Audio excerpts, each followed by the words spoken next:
dun da dun, da dun dun da dun, da dun dun da dun, da dun dun da dun.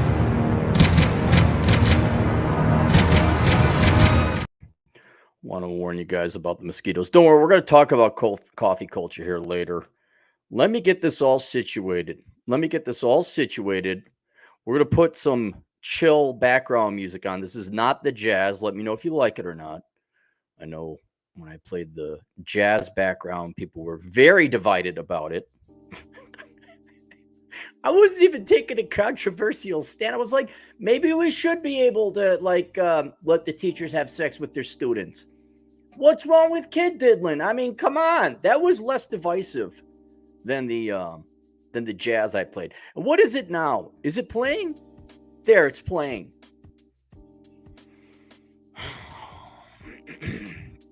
And now I don't know. Maybe you guys would be divided about the chill music I got going. There's actually a surprise, some good news. Would you like some good news before I whip out my dick and piss all the bad news out onto the internet?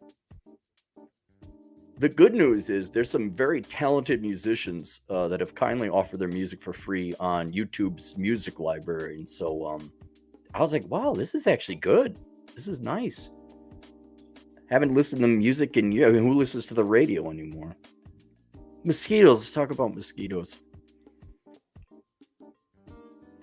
It is amazing how little you realize is going on in the background when you are younger and very likely poor or just hustling or moving. When in other words, when you're focusing on food and making rent, you are blinded to many other things that are going on. A lot of it is even malicious. It really isn't.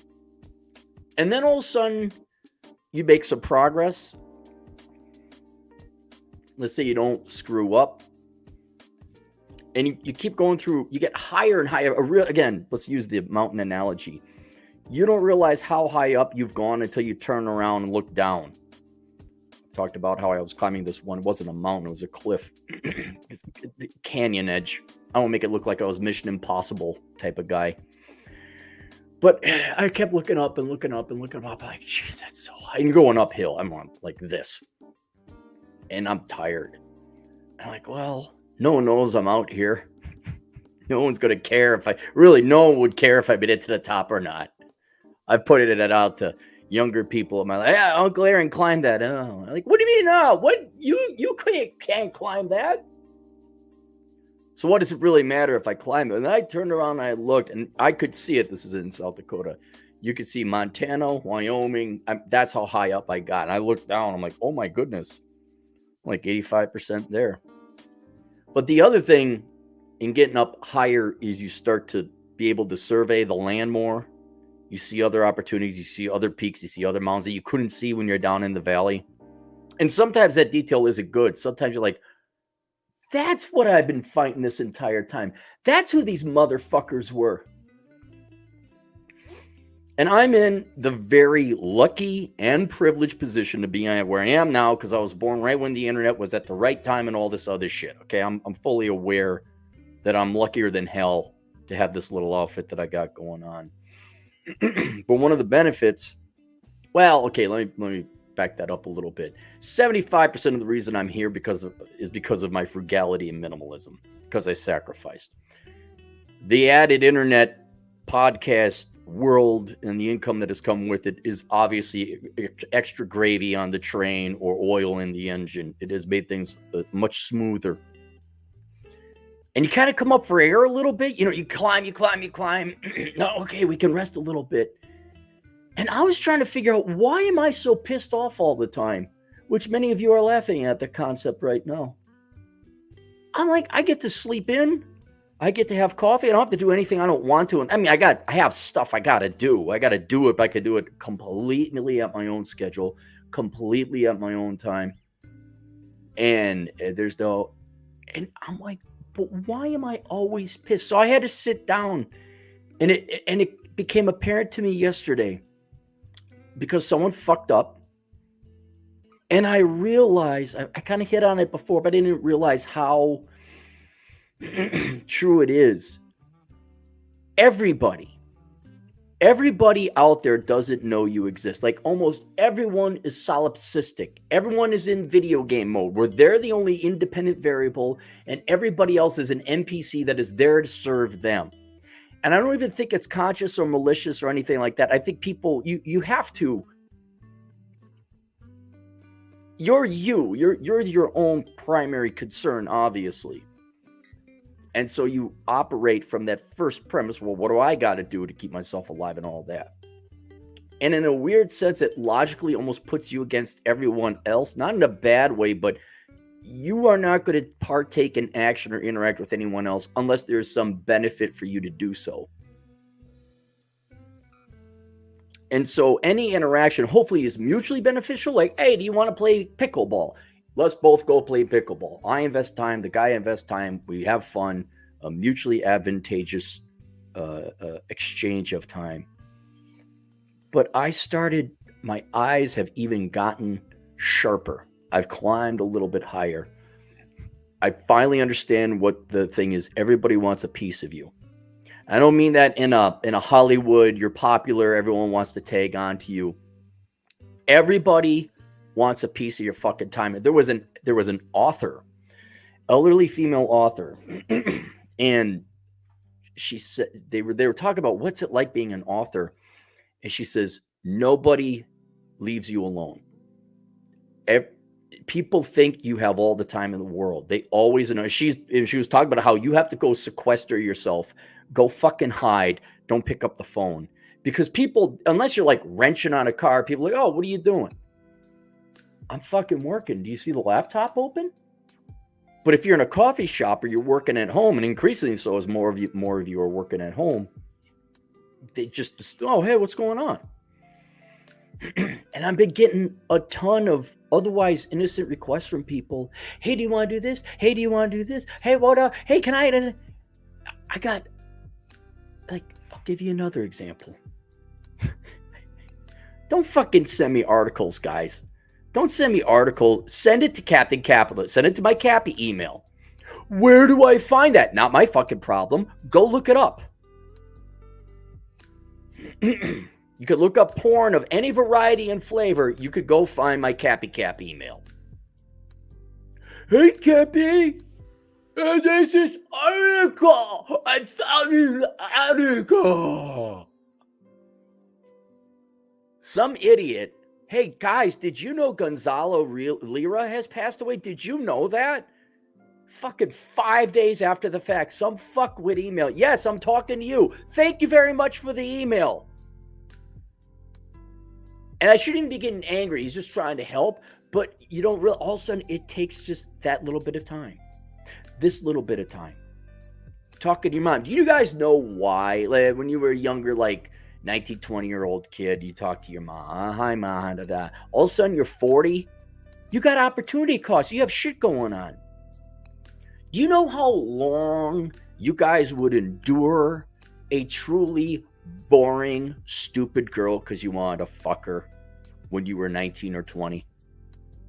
You would sit longer listening to this girl drone on about the world's dumbest fucking bullshit, longer than you would listen to a sermon by the world's most boring pastor. You would. It's because you were making whatever, $7, $8, $9, $10 an hour. You get older, all of a sudden you climb up that mountain, you got opportunity costs, you have shit going on, you got less life. Like, oh, geez, I got 25 years left, maybe. We got to make this count. No one sees that.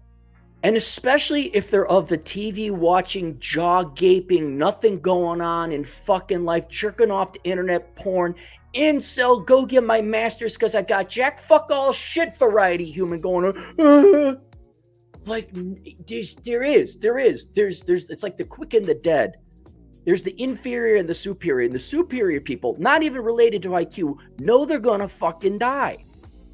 Know they want to capitalize on life. However they capitalize on life, whether that's having fun, working on some kind of project. And it's the superior people. It's the people climbing the mountains. But not everyone operates at that amplitude, at that speed, at that cycle. And then you got to go out into the normie world. Everybody just, they don't think. They don't think, oh, I'm late. Fuck you being late. What do you mean you're late? Fuck off with late. Getting processes, getting decisions done. Like, especially, guys, maybe you get the right type of person in your life, get the right type of people where you could say, hey, what do you guys want to do? Don't ask that question. People don't fucking know. These are the pig fuckers. These are the cattle blowjobbers. These people don't fucking know. You got to go in, we're doing this, and this. See, and then the funny thing is with the people like, were you going to make a decision? Were you going to make an executive decision? Were you going to say, are we going to sit here as a group of fucking people wasting at least an hour of our time cumulatively figuring out what we want to do? Shut the fuck up. I know what we're doing. I've explored the area. You've all watched TV. You don't know shit outside of your neighborhood. We're doing this. Shut the fuck up and follow me. Well, I don't know. They got this, they got that. I don't know if I'm in the mood for Chinese food. Let's have a fucking... See, that's what it is. Maybe that's what it is. Everyone wants to have a fucking meeting. You all hate meetings, but then when it comes like, hey, let's go bowling. Hold on. Gotta do a committee. Duh. I don't know. Let's analyze it. And it's like, oh my God. My life, literally, by the millisecond. I feel my life dripping away by the millisecond. Not a second. I feel every little millisecond like, oh my fucking God. We could do so much more if you people weren't around. And I get up. What are you doing? You want to do this? You want to do that? I get it. I appreciate it. Hey, there's this. Hey, there's that. Did you want this? And just so you know, that's fine when you're young and you got nothing else going on and you're just working and striving. But I would even say then it would really be of benefit. There's the time vampires. I guess that's one way of looking at it, but it's even on a more granular level because time vampires, they take your time and they rub their fucking crotch with it. That's what they do. That's what time vampires do. They just love masturbating with your time so they feel good. This is not malicious. This is naivete. This is people with nothing else going on. Oh, just killing time. These are people who will go and watch a fucking sports ball game at a bar. Right? And when you're younger, poverty and all that, you really got to stop and say, okay, especially when you're a younger man and woman, if your girl's scared to join the cool kids club. Man, it's like the cool kids club for women. He's like any other woman, just only more. So he's a man. Oh, okay, yeah. Oh shit, where's I gonna go with that? Oh, when you're younger, you got to get escape velocity out of poverty. You have got to accelerate. You have got to go. You've got to move. And instead of going to house parties or nightclubs or bars, I'm not saying don't attend the occasional party or, obviously go on dates, but, go have some fun. But you should not be sitting there like, oh God, the biggest waste of time. I remember when young men, okay, let me here, tell me if you were in the 90s. Listen, how 90s is this? How 90s is this? You tell me anything more 90s than this. So we're at a college dorm room, right? And you want to get laid, right? So somebody's going to go watch a movie at their dorm room because they're the rich kids and had a VCR. What did every girl want to watch a billion times over? Which was a good movie. It was a very good movie. I liked it. But I didn't need to see it 8 times. What movie are you going to watch because all the girls want to watch it? Aladdin. A whole new world. No, I'm not going to suck your dick because you're not a prick like the guy over there who has dad paying for everything. I won't suck your dick. No, you're just a hardworking security guard. You don't have money for my honey. A whole new world. And so you'd sit there, maybe Aladdin will make her want to suck my dick. You got how many? Were you there in the 90s? A whole new world. Hey, you want to go back to Bible? Oh no, we're gonna it's how do you? And then they all vamoose. They all do their disappearing act. Like, hey, you want to go back? I got some movies. Oh no, I gotta make it early.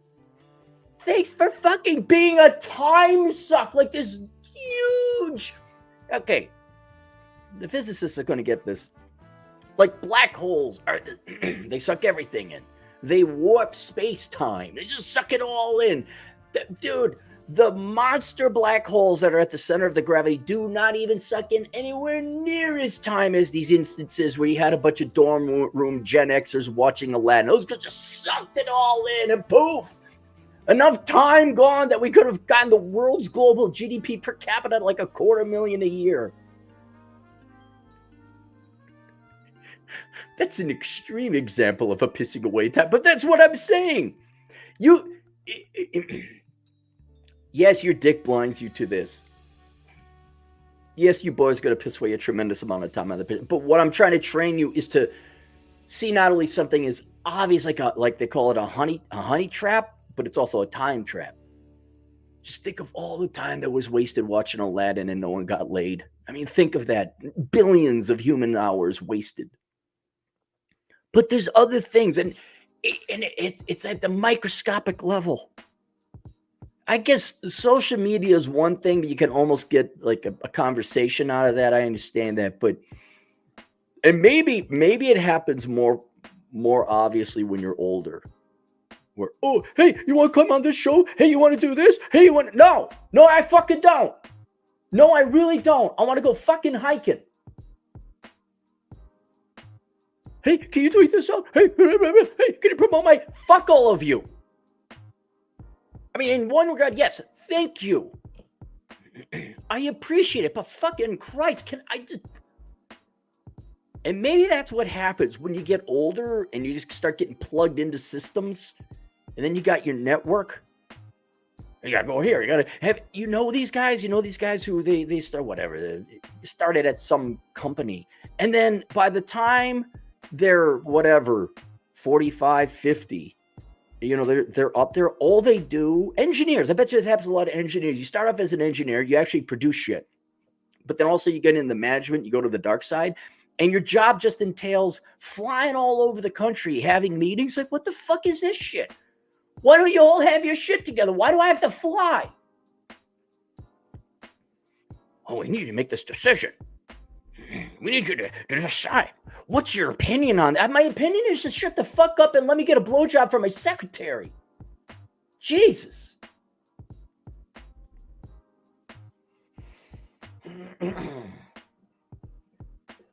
By the way, then you throw the mistake economy on top of this. So I got a new laptop to travel, right? And I do appreciate the emails. Now look, don't fucking flood me with them. I appreciate the emails I received from people overseas. Oh, hey, Cappy, heard you going to these countries. Do this, don't do that. That saves me time. I really much appreciate. Why am I not in focus? That's the shit I'm talking about. So anyway, I got this new laptop. I plugged my old camera into it. And it just decides to stop working sometimes. All of a sudden, so if I blank out, and you can still hear me, and the older brother's insignia comes back on, there you go. Just I'll have to leave and come back. This is the fucking granular shit I'm talking about. And it's these mosquito bites, these mosquito people. They just are gonna suck you dry of your time. And it's like, how trains are very efficient because there's no friction between the metal wheel and the metal railroad tie.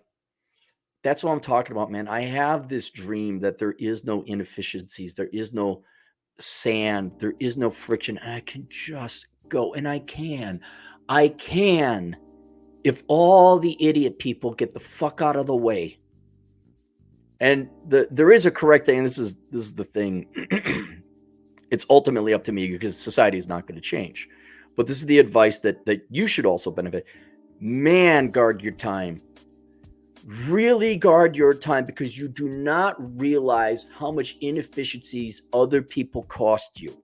And that's one thing I've realized, is where as I've gotten older, I'm like, my God, do people waste time? I wasted time. I look back even 10 years ago. How much time did I waste doing that?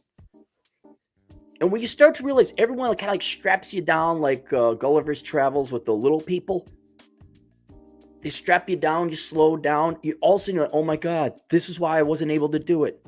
Because while these fuckwits are taking hours and days to do this one thing, I could have done it in 5-10 minutes, or I could have just avoided them altogether.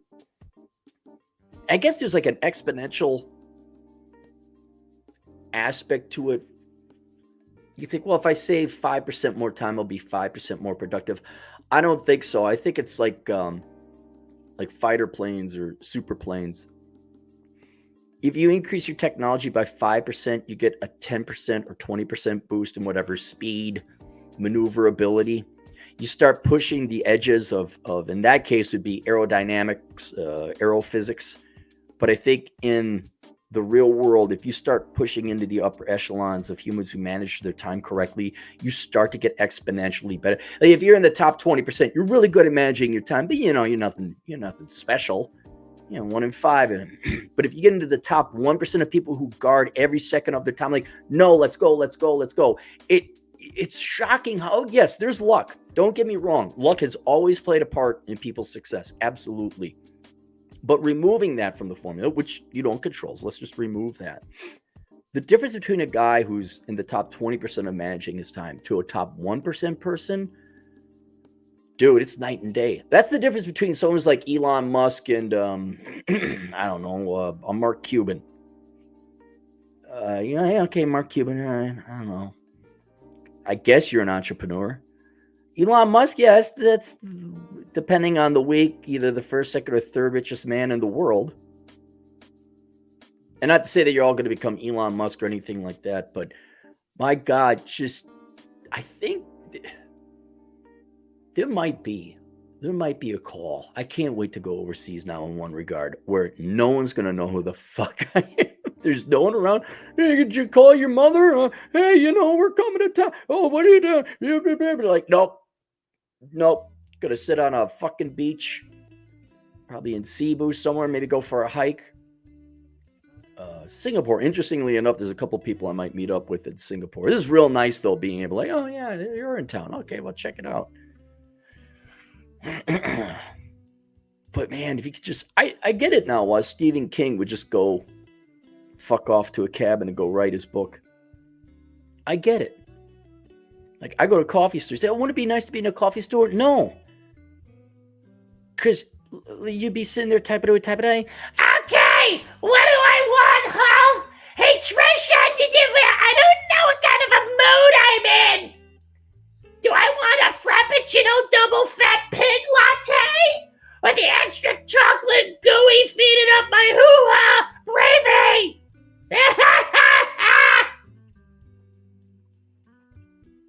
These Tibetan monks, I bet you they know. They're one of the Tibetan monks up there on a fucking mountain. They're like, yeah, no one's gonna come up here. Fucking lack of air. They get altitude sickness. Leave us alone. Maybe there'll be a gong every once in a while. We're gonna sit here and listen to the wind. More practically, when you're a younger man, there would be obvious honeypot time traps. Okay. Do you want to go to the nightclub? No, you probably don't. This girl's talking to you, leading you on. What are you going to do? Have sex at the nightclub? Hey, here's my number. I got to get going. Get home, get some good sleep. Wake up. Whatever your task and purpose is. Hey, man, I turn off, like, it was an interesting conversation I had with the GF. So I turn off the notifications on my phone.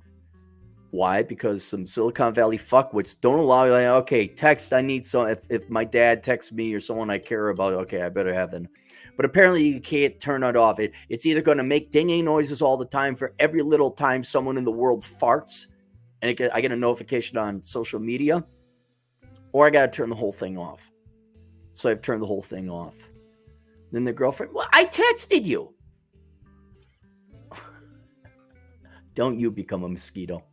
Don't become a fucking mosquito. So I said, all right, I'll turn my notifications on. So we're going around and phone's dinging, dinging, dinging, dinging. Is that your phone? Yes. Oh, that is annoying. Yes. And what's great, I'm fascinated. People do not get this concept. Here's another concept. Let me tell you about a high standard of living. Let me tell you about a really nice, enjoyable high standard of living. And maybe it's just me. You know, is there not enough people in this bar? Or there's either too many people in this bar, or there's just not enough of me. You know, I don't know. Going beyond money, there are other things that I think provide much higher standards of living. Much higher. Obviously, freedom, getting good sleep, minimalism, and the specific subsegment or the specific aspect of minimalism that I think creates a much higher standard of living, which, by the way, you don't need money to do this one, is to make sure you have not one bit of clutter. Nothing. I don't keep my house super clean. I'm not talking about cleanliness. Yes, I wash the toilet. I'm talking about you have no shit you don't use. Right? That brings about a higher standard of living. But one thing that I really love, and maybe you guys can aim for this. This might be something. This kind of happened upon me. I didn't seek this out. Is to have no schedule. Or as you would say, schedules with your programmies and your laborers. And no one gets that. And because they don't get it, it's not that they don't respect it, but it's effectively the same thing. They don't respect it. They don't acknowledge it, I guess, is a better way. There's no malice on this. There's just naivete. And classic mom, which all moms are going to ask, what are you doing October 27th at 2? Shut the fuck up. I don't know. Don't burden me. Like a schedule. Do you know how much a pain? Do you know how much how much thought and logistics has to go into maintaining a schedule? Rolo was telling me about this guy, black dude in Brooklyn or something. He was on Fresh and Fit, and this guy doesn't do anything. He doesn't have to. I think he makes his money through some means or another, obviously, but he pays. He pays people to do his laundry. He pays people to clean his house. He pays people. He just focuses on work. I believe that's what it is.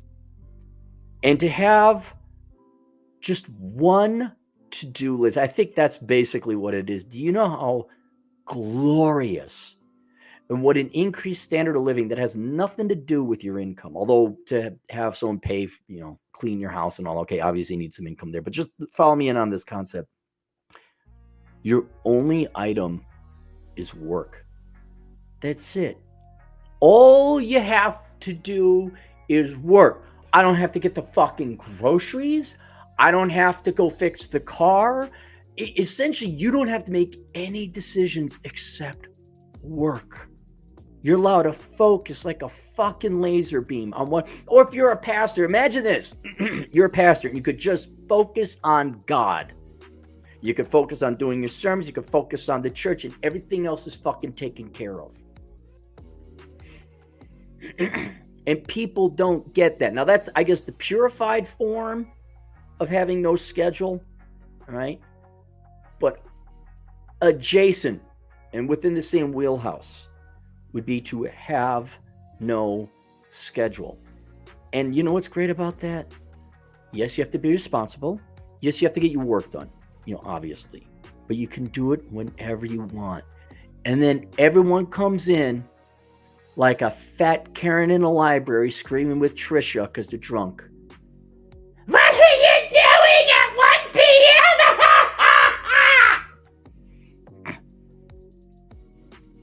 And people don't get it.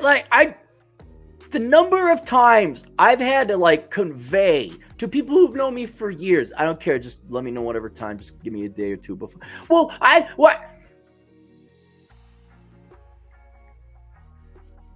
Fucking tell me what? They don't get it. They really don't get that I'm like water. I am like a Spike Spiegel. I move, I mold, I dash, I whatever. Just tell me the date. Make the fucking decision. Remind me maybe, like, that's why I like chat. Chat, hey, do you want to do a podcast? Sure. When? Oh, how about this time at this day? Sure. Send me a text the day before so I don't forget. Boom! Boom! A 4-second conversation about scheduling. So we're thinking about doing Thanksgiving on the 24th, 11 months from now. What do you want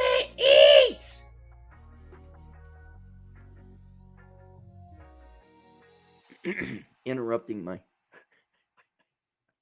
You can't. The only way you're going to get away from... The only way you could get away from it is just not interact with other human beings. Because everyone's got a schedule. Everyone's got a schedule. Oh, I got a schedule. Schedule. And again, most people have a schedule. I understand they don't understand the concept. But how hard is it to... Look. One of the things I love the most, it happened, is I don't have to worry about anything I have to do. Think about that. Come on a journey with me. Imagine. Let's go to imagination land. Imagine this. Put on your imagination hat. You wake up. Yes, you have work to do. Sometimes a lot. Could be 80 hours a week to do. But you get to do it however you want. And you can adapt to other people's schedules as long as they give you the fucking time and date. And they don't interview you and at, well, whatever time you want. Just let me know. Well, I was thinking, don't people drag you through the decision-making process? Oh, shink, dot. And by the way, many of you, as I've said before, in many other aspects, many of you are going to get to this point because you're minimalist. You're not going to have kids because women don't want to have married to get kids. Well, at least to average or slightly above average or lower than average, 80% of you men. There's an increasing percentage of people who are going to be minimalists, who are going to have their finances together, and you're going to get in remote work, and you're going to be self-employed, and you're going to have all this flexibility, and then the normies, the one with fucking debts, the ones that have to like be plugged into the system, they're not going to get it. Oh, what you decide for you? What? Tell me what to do. Tell me what to do. Just decide, and we'll adjust. We'll adapt. Oh well, I was thinking. No. You don't understand. I don't give a fuck what you're thinking. Roller skating, 2 p.m. Saturday. Cool. See you then. That no one gets it. So I guess good old Thomas Sowell, there are no solutions, only trade-offs. You're gonna have this, you will achieve this scheduleless lifestyle. You will attain 100% freedom in your schedule. Yet no one is going to fucking understand it. And you're going to have to repeat yourself. And like, look, guys, just decide where and when you're going to be. And like the Navy SEALs, I'll show up.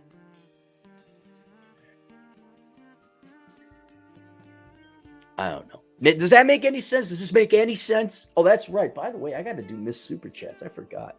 We're not going to do that today. Let me get on top of the Super Chat so it doesn't get too far behind. Don't want to miss them. Sam Whiskey, the most American name in America, $5. Has Cappy been on Phoenix's no pants on public light rail ride day? No. And that's the reason I'm going over. What, Phoenix, Arizona? They have a no pants on the public. People aren't wearing pants on the public. Goodbye. Bye. Thank God I got crypto. I'm going to get overseas. I'm going to go to where the adults don't shit their pants and poop in the street. I don't care if it's Muslim. I don't care. At least they got rules. Well, Singapore, they'll put you in jail if you chew gum and spit it out. Good. I hope they do. Oh, Japan, they really don't like white people or foreigners of any kind. Good. I hope they don't. I hope they treat me as a second-class citizen. Just as long as I can live. You know, they keep the lights on, and they never, ever, ever let adult people shit in the street. So, by the way, we're going to get to, because we're going to go to San Francisco. Django Geek, $5. Spent my weekend putting together a 20-year database of daily treasury statement reports. Rather do that than go clubbing and drinking. That's an interesting data series. What? Obviously, you're doing some research. Obviously. Oh, there's so much other stuff I'd rather do than going clubbing. I'd love to drink again. I would. Totally understand now why. Like, yeah. Drinking allows you to tolerate people. It does. Wonder what Schopenhauer did. I think Schopenhauer just went for long walks in the thing. Laura, 57. Hey, what's up? Been a while. $2. Just sending money. Thanks, man. Hope you're doing well.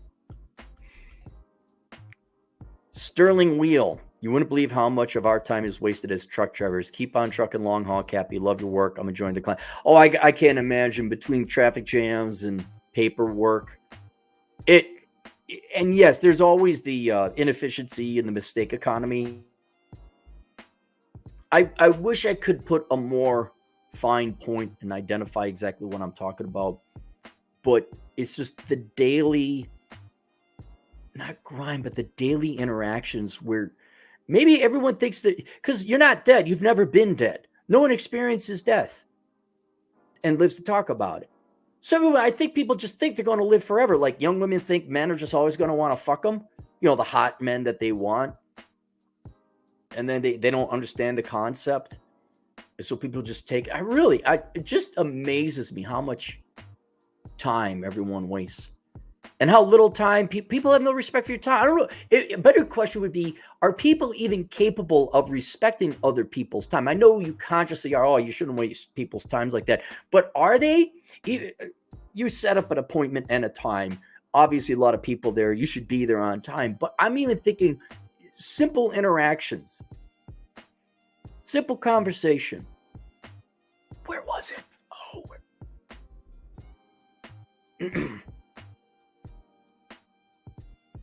Get Sprouts. That's what it was. Sprouts. Okay. So Sprouts has this ice cream that's low carb. All right. You can only get it at Sprouts. And then you got to hightail it back home, especially when it's hot in Vegas, because obviously we don't have Sprouts in South Dakota. You just go kill your own cattle and bring it back home. That's your grocery store in South Dakota. Every time I get in the line to get my ice cream, right? And I don't like Sprouts. It smells like patchouli. The people look like patchouli. It's exactly what you think it is. And I'm here to get it.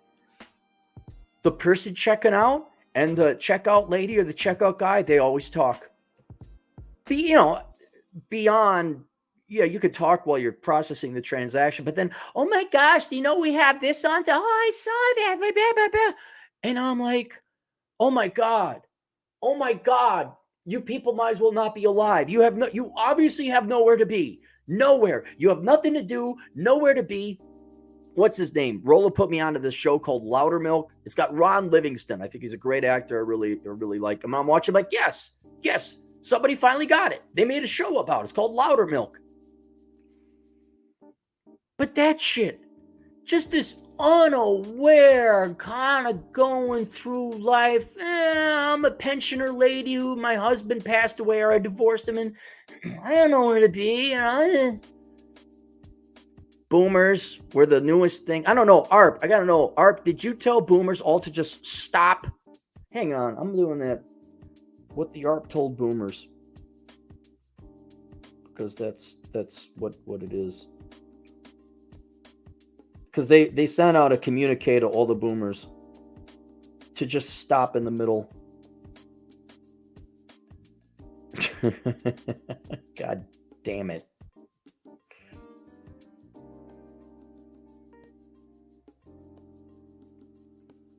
There we go. I think it's the junk mail. I think it's the spam mail, but instead of mail, it's the spam behavior of society. Is that a way to put it? Just this tedious fucking millisecond mosquito bite spam mail action, but instead of a spam mail that comes into your email, it's spam mail behavior. Just shit that delays you by that microsecond. It's not the fact that I lost this microsecond. It's that it's like this machine gun thing where you gotta go staccato. Imagine if a train moved like that. Fucking maddening. I guess that's what it is. It's fucking maddening. Where I just want to go Mach 6 and have, oh my God, could you dare imagine the support of a family and society and friends? Maybe that's what it is the questioning of me. Where by now I'm almost 50 years old, a quarter century of me being proven right. Even my friends are like, yeah, you're kind of right. And then I'm like, yeah, I got to go overseas and look for property. Well, am I going to waste my conversation with you? Am I going to really? Are you going to criticize? Maybe I'm asking for too much. Where I just like, can everyone just support me for once? Like, could I just have the rich family? I don't even need the money. Just lie to me like a privileged little white suburbanite girl princess that I am always right and can do what I want. Except this time I've had, God, 40 years of fucking almost adult behavior. I know what I'm fucking doing. Can you all just shut the fuck up and encourage me or get the fuck out of the way? Just kind of like, zip it.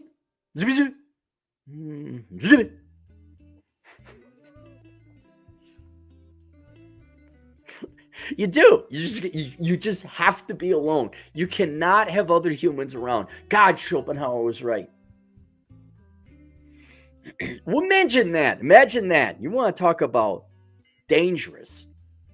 Imagine you know, grizzled, pissed off Vietnam vet. You go through all this hell. You figure out you are brought up in the real world, and you survive, and you make it in the real world. And then it switches. It's like the opposite of privileged little princess from the suburbs. And then once you know you're right and what you're doing, and then all of society gets behind you and encourages you 100%. I'm not even asking for financing or emotional encouragement, just to shut the fuck up and let me do my fucking job. Well, you know, it's not always about work. You work too much. Shake. No, I need something bigger than a 50 caliber. What do you got? Give me a cannon. Shake. Pow, pow, pow, pow, pow, pow, pow. Wow, it's quiet now. Oh, you do it, Clary. Well, let me guess. What's with my camera? It keeps going in and out.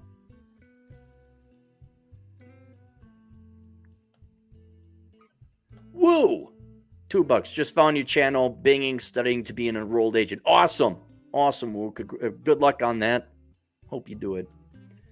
Sam Whiskey, again, $10. She texted me at 9 a.m. and said, come over. I told her I'm busy color calibrating my monitor, and she got upset. Cappy, is it a crime to say no to the girls in 2024? No, it's never a crime. Usually you should tell women no. That's how you get laid. In a certain philosophical sense. What was your previous been on Phoenix? She texted me, who, your girl? Your wife? What? And said, come over. I told her I'm busy calibrating my monitor. And she got upset. Cappy, is the crime to say no to girls? No. I see here, let's use this as an example, Sam. I think this is an example of what I'm talking about. Someone perhaps I got to sit down and more refine my thoughts on this. Perhaps you guys can identify what I'm trying to poke at here. Her getting upset is now a detraction on because you're human. You're like, God damn it. Now, you shouldn't have to have the God damn it. You shouldn't have to have that little microscopic, it's not huge, it's a small, but it's still there, a little pang of guilt where you've upsetted your girl. I don't know if this is your mom or your daughter or your loved one, your wife or whatever. It shouldn't be that. It should be, oh, okay, sweetheart, let me know when you're done. Or do you want me to come over and bring some cookies? That's really what it should be. Just, to add another piece to this mysterious puzzle we're trying to put together, I think it's we don't like being questioned about how to best manage our time. Especially if you had to put yourself through life. Like if you are intricately familiar with the real world, right? You know what it takes to work, fiscal discipline, budget, fix cars, all that. You are an actual fucking adult who can live in the real world. And then you get girls, no offense, ladies, but we men shield you from the real world, so you don't bear the full weight and cost and price of it. You have the luxury of not fixing your car because some guy will probably do it because he wants to fuck you. You have, it's not that you don't work, but you don't face as much headwinds. You are shielded from the full power and might of reality. So she has this luxurious expectation that she's entitled to part of your time, which means she's questioning your ability to manage your life, where you're like, holy fucking shit, did you, what? Little Miss Child, Little Miss Affirmative Action, Little Miss, emotions and feelings, someday, hopefully. We don't get to do hopefully in the real world. That pisses me off when people question me. Well, are you? Am I sure? Yes, I'm pretty sure. Like, that's another thing. It's hard enough to make it in the real world, but if you want to excel at it, I guess maybe that's another thing. Is I have all this opportunity to excel, and then people are nitpicking and questioning. Well, are you sure? Like, oh, I'm sorry, Mr. Have a car loan, and my wife divorced me, and then my other wife divorced me, and I got alimony payment. Why don't you tell me your fucking genius idea? Why don't you tell me how I should live? You Monday morning quarterback me there, Mr. Fat Pig. You see, it's not, they're trying to help. But that right there should be no interruption.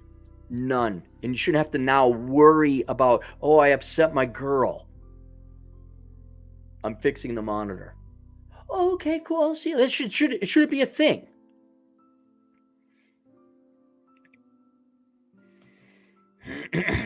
Belial Bradley, minimalist donation. Thank you. Thank you very much for the $5. Alex Patino, a truck driver Latino, agent in the field, $10. Sometimes you're supposed to be paid for being detained if you haven't been loaded or unloaded with... Oh, I see. You're talking trucking. All right. Sometimes you're supposed to be paid for being detained if you haven't been loaded or unloaded within 2 hours of the appointed time, but you don't get paid. That's another reason for the driver shortage. Oh, okay. Well, when things are fair, people will show up for work. It's very simple. When you make it worth people's time, then people will invest their time. In the meantime,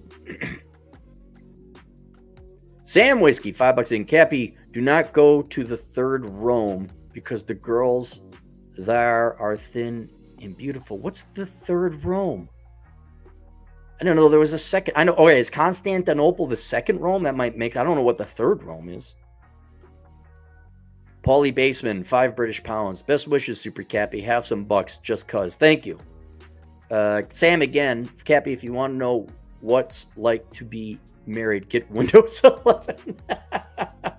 Is it constantly nagging you? I kind of know already. I got my girlfriend trained pretty well, and she kind of respects, the boundaries a little. But, I mean, they're human beings and they're women. They're still like, right before she left, she's like, okay, here's where the laundry detergent is. No fucking shit, huh? Really? That's where the laundry detergent is? Oh, okay. Well, thank God. I wouldn't know how to do the laundry without knowing that. I have Windows 11 on this machine, and Lenovo keeps popping up. Is that what it's going to be? Just pop-ups all the time? Except we're not on the internet. It's just programmed into the computer. I'll switch to Linux. I will. See, but here, I shouldn't have to switch to Linux, I shouldn't have to take my time, wipe the computer, grab a thumb drive, install Mint or Ubuntu or whatever lame-ass name. They go, free! Yeah, because free works so well in Africa. Look at how that's working over there. Yeah, free. It comes from the historical Swahili name of free, Ubuntu. How are they doing over there nowadays? Oh, still at war. Okay. I shouldn't have to do that. I shouldn't have to reload the software. find alternatives to all the Windows-based. So I shouldn't have to, but I have to.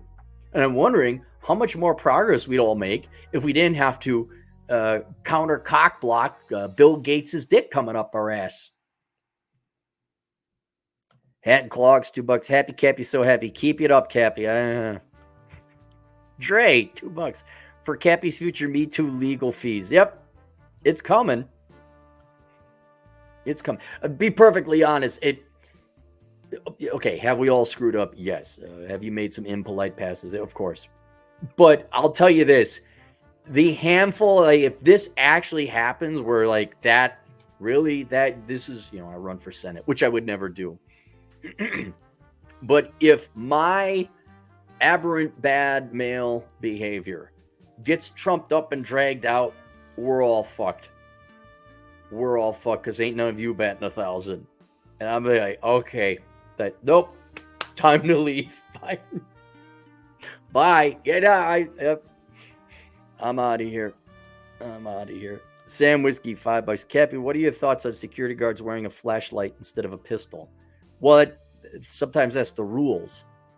Not most security guard work is not armed. You're not supposed to be armed. There's a legal risk involved. I don't know. I'd have to look it up, but I'd estimate 90% of security guard work is you're there for an insurance policy, and you're not supposed to stop anything. You're just supposed to call the cops when it comes in. You're to serve as the visual deterrent, and if something goes down, you get the hell out. You call in and you get out. And then a pistol that's specifically, it's called armed security. You get paid a premium for that. But I really never like working armed security because, well, why you work in security? Well, because there's a risk, kind of risk of a crime or danger. So you're putting yourself in already a higher risk situation, and now you're armed, which is a big legal risk. And even then, you're not supposed to save anyone. All right. I mean, technically, if you're doing bodyguard work and that person is attacked, and I bet you it's even different state by state, depending on their stand your ground laws and other stuff like that. Like certain states I would not work in. I mean, if you don't have a stand your ground law, I'm not working in armed security. Get the fuck out of here. Because now I'm not even protecting myself. I'm protecting someone else, and I could go to jail. So I never really you're only there with a pistol or a weapon to protect yourself and get out of there. And a lot of times it depends. They want you in uniform and they want you to have a gun. So that also is a visual deterrent. But you getting in a shootout with the bad guys and chasing down no, it doesn't happen. That's all cops. That's all cops. You get the cops in. Sadly, I mean, depending on the state, like if you're doing bodyguard work, the best thing for the bodyguard is to leave your ass behind and get the fuck out of there. And that's the best legal thing. Nope, I retreated. It's like California. I don't know why y'all have armed bodyguards. I don't even know if you can have an armed bodyguard. I guess you can, but it's not. They can't legally do much to protect you without putting themselves at legal risk. Sig 226, $2. My Dixie wrecked. Okay. Dre, $2. Cappy's Me Too victim will be a guy. No. Well, you never know. Yeah, I guess you never know. All right, let's go to this. Let me tell you about. Oh, I'm sorry. Let me get rid of that. Let me tell you about coffee culture. All right, let's go back into the night. So, all this woke bullshit, all this virtue saying, it started with coffee. Because in my day, you had the anarchists and the vegetarians in high school. That was like the proto-woke stuff. Like, oh my God, I'm so much better than the rest of you because I believe a thing. It's like, no, you're just a lazy sack of shit. And you're doing that to be edgy so you don't actually have to work. And so that then carried on into coffee culture because starting in the 90s, brought largely about by the show Friends, the coffee cafe, the coffee culture kind of sprang into existence. And I'm for it. I like coffee cafes. I think the Europeans did it right. But it wasn't, there was the 80s and there wasn't like coffee cafes. And all of a sudden there was the 90s and there they were. And I didn't really start drinking coffee until I was 30. but I've come to appreciate the coffee culture. But anyway, back in the 90s, nice. It was like the central perk. Everyone's trying to do that. And then, Starbucks came along and all the other, Seattle's Best, that kind of came out of Washington State as well. But to differentiate, yet to capitalize on the fact that Gen X was the first generation to go woke and virtue signal about shit they just merely believed in because they were lazy motherfuckers who didn't want to work a real job and bring real value in production to them and society. Coffee stores got a little clever and said, oh my goodness, we are, and you'd have organic, free trade, fair trade. Sometimes it was authentic. Yeah, they wanted to actually pay the poor people in Honduras or Guatemala more money. So they pay extra. Sometimes I forget the difference between fair trade and free trade. And then there was organic, which like, oh my goodness, it's so good for you. Which, you don't want chemicals in your food. I get it. But I would say back in the day, because the one thing all these lefties have in common, that's coffee culture is leftist. Let's be very clear. There's not one conservative or Republican out there who either runs or owns a coffee store. Not one. Not even a libertarian. Right? Matter of fact, you can't run a coffee store unless you're a Democrat or a leftist. It's just it won't work. The coffee store will just blow up. It won't. It's like matter and antimatter touch. You just can't do it. I would say about 80% of it was bullshit, where it wasn't actually organic, where it wasn't actually fair or free trade. It was just a thing for them to say so that your disproportionately leftist clients go in, I'm supporting the little brown people down south. Good person am I.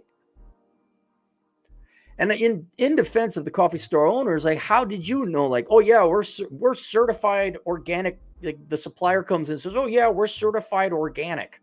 How do I know that? I do know from someone in the biz that, was it IKEA? I think they do a lot of certified, some kind of environmental certification. And then a buddy of mine's like, yeah, they really skirt the line on that one. They don't really live up to the letter of that, whatever the I forget whether it's organic or environmental or CO2. But how many corporations? Oh yeah, our carbon footprint. Fuck you. You massage those numbers more than an Asian gal over on Main Street massages a dick in her nail salon. So, in defense of the coffee store owners, maybe they had the right intention, but how did they know? Hey, look, we could put this fair trade stamp. These schmucks will pay an extra $5 a bag for it. They're such good people. Anyway, and I would say late 90s into the aughts, the Twin Cities, there was a nice coffee cafe. I like coffee cafe culture. I like it. It's cozy. It's like a dirty secret. Like, you end up, you're like this tough and rumble conservative type of guy. You're like, yeah, actually, I kind of like this thing the leftists got going on. It's possible. Like, you got the grizzled Vietnam veteran, but he likes romantic comedy. It's like, you're allowed to have a thing that doesn't fit your profile. So, I remember, God, Nicollet Avenue. And I know all the little hamlets within the Twin Cities area where these were neighborhoods that were naturally formed in the 30s and 40s. So instead of having to go downtown, you get the local grocery store. So there's nice little hamlets. With Chicago has the same thing. Any major metro kind of has it. Where there's this little, you got to go 3 blocks down that way, and that's where the old mercantile and the bars and everything is. So there'd be these coffee stores there. Nice to go there. I remember one though, man. Why didn't you just fly the communist flag out in front of your store? Like, we're organic certified, free trade certificate, all the flyers that were up because the internet had yet to really start marketing and advertising things. All the local crap artists with their crap artwork up for sale for way overpriced shit. And I was like, wow, this, you could see it. Just, it's like Gay Pride Month, where all the corporations just start slapping, not yellow flags. That's the Gadsden flag. What's the other one? Rainbow flags. We're like totally gay now. Buy our shit. Like, this is bullshit. Like, and then you start to realize it's like cigars. Just so you know, when you go to Cigar Lounge, are you going there to have the cigar? Yes. But you're really more going there. The cigar is merely a formality. I guess hookah would be the same thing. Do you go to the hookah lounge to smoke hookah? Sure. You really go there, though, to talk to your friends and hang out more for the environment and the culture. But I don't think any cigar smoker or hookah smoker or something like that, I don't think they've ever claimed anything else. You go to relax. You go to hang out with your buddies. You go to sit to be left alone. You go to where it's quiet. And then this is the conduit, the hookah or the cigar or the pipe is the conduit by which you hang out and associate with other people. Coffee ended up becoming something that was like, yeah, I really like my coffee. And you could argue it probably the same thing with the coffee. It was the conduit by which you would go and sit and relax. It was the catalyst by which you'd go and hang out with your friends and have a good time. It was maybe more of a formality. And it switched from that, where you're going out for social reasons and relax and all that, to I'm such a good person. I shop at this one. Well, then they all do it. So now the products aren't differentiated. It's just like people getting tattoos or dyeing their hair or getting nose piercings. You're as common as blades of grass, and women in the late 90s with tramp stamps. You're nothing unique. You're all boring. And so now it's just to give. Yeah. Do you remember like when Starbucks was, oh my God, we're the... Even Chipotle's got an interesting arc. Before everything went woke, Chipotle was like, oh my goodness, we have 3. They were the first to do this, as far as I know. It's the first time I've ever witnessed it. So you're at a restaurant. You got to bust your own dishes, throw away your own stuff. There's the trash. Trash. Leave the plastic thing on the top so they can use it later on. Well, Chipotle thought they'd be special. As early as 1999, this is even the 2000s.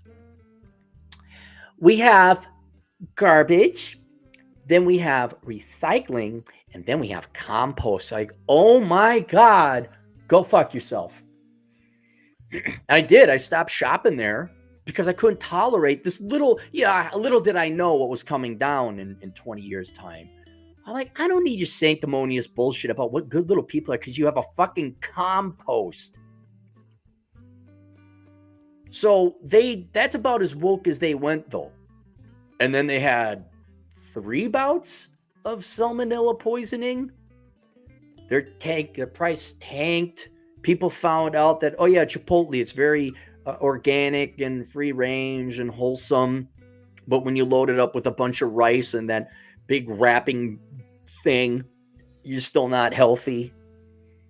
And then they did the cauliflower mash a little bit, but then they got rid of that right away. You're like, why? But after 2-3 bouts of food poisoning, then people stopped going to Chipotle. Well, then I did drive past one. I'm like, wait a minute. I wonder, let's just say Chipotle continued on.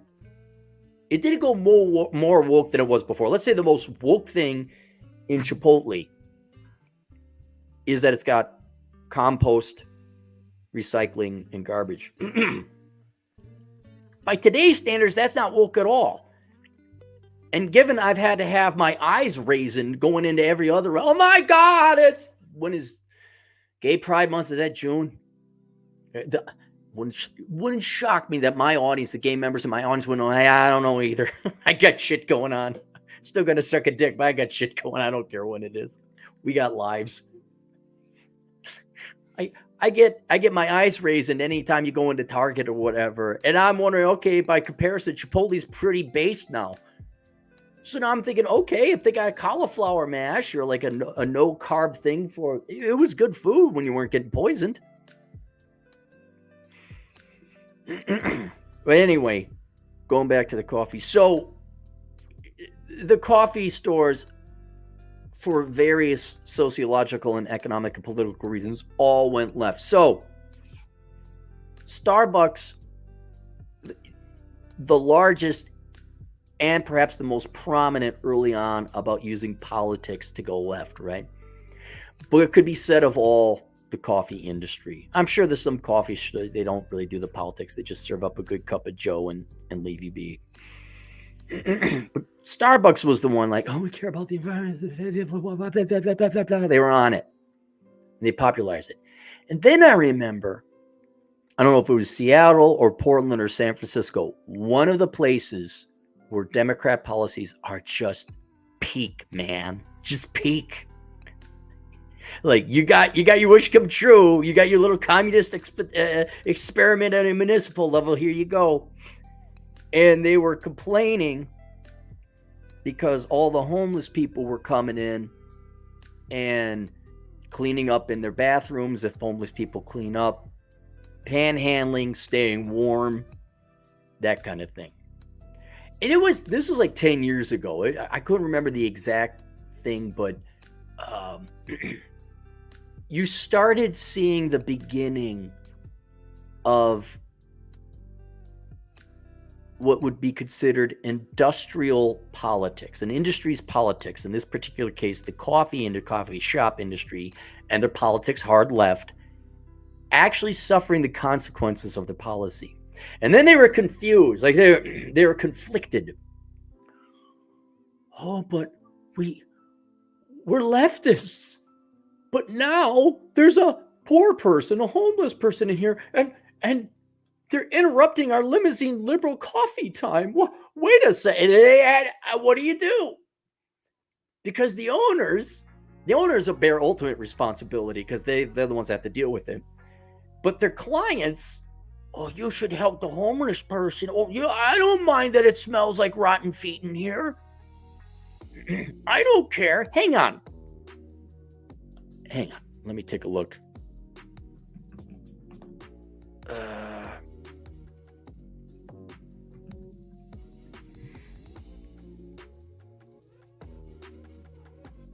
Wall Street Journal.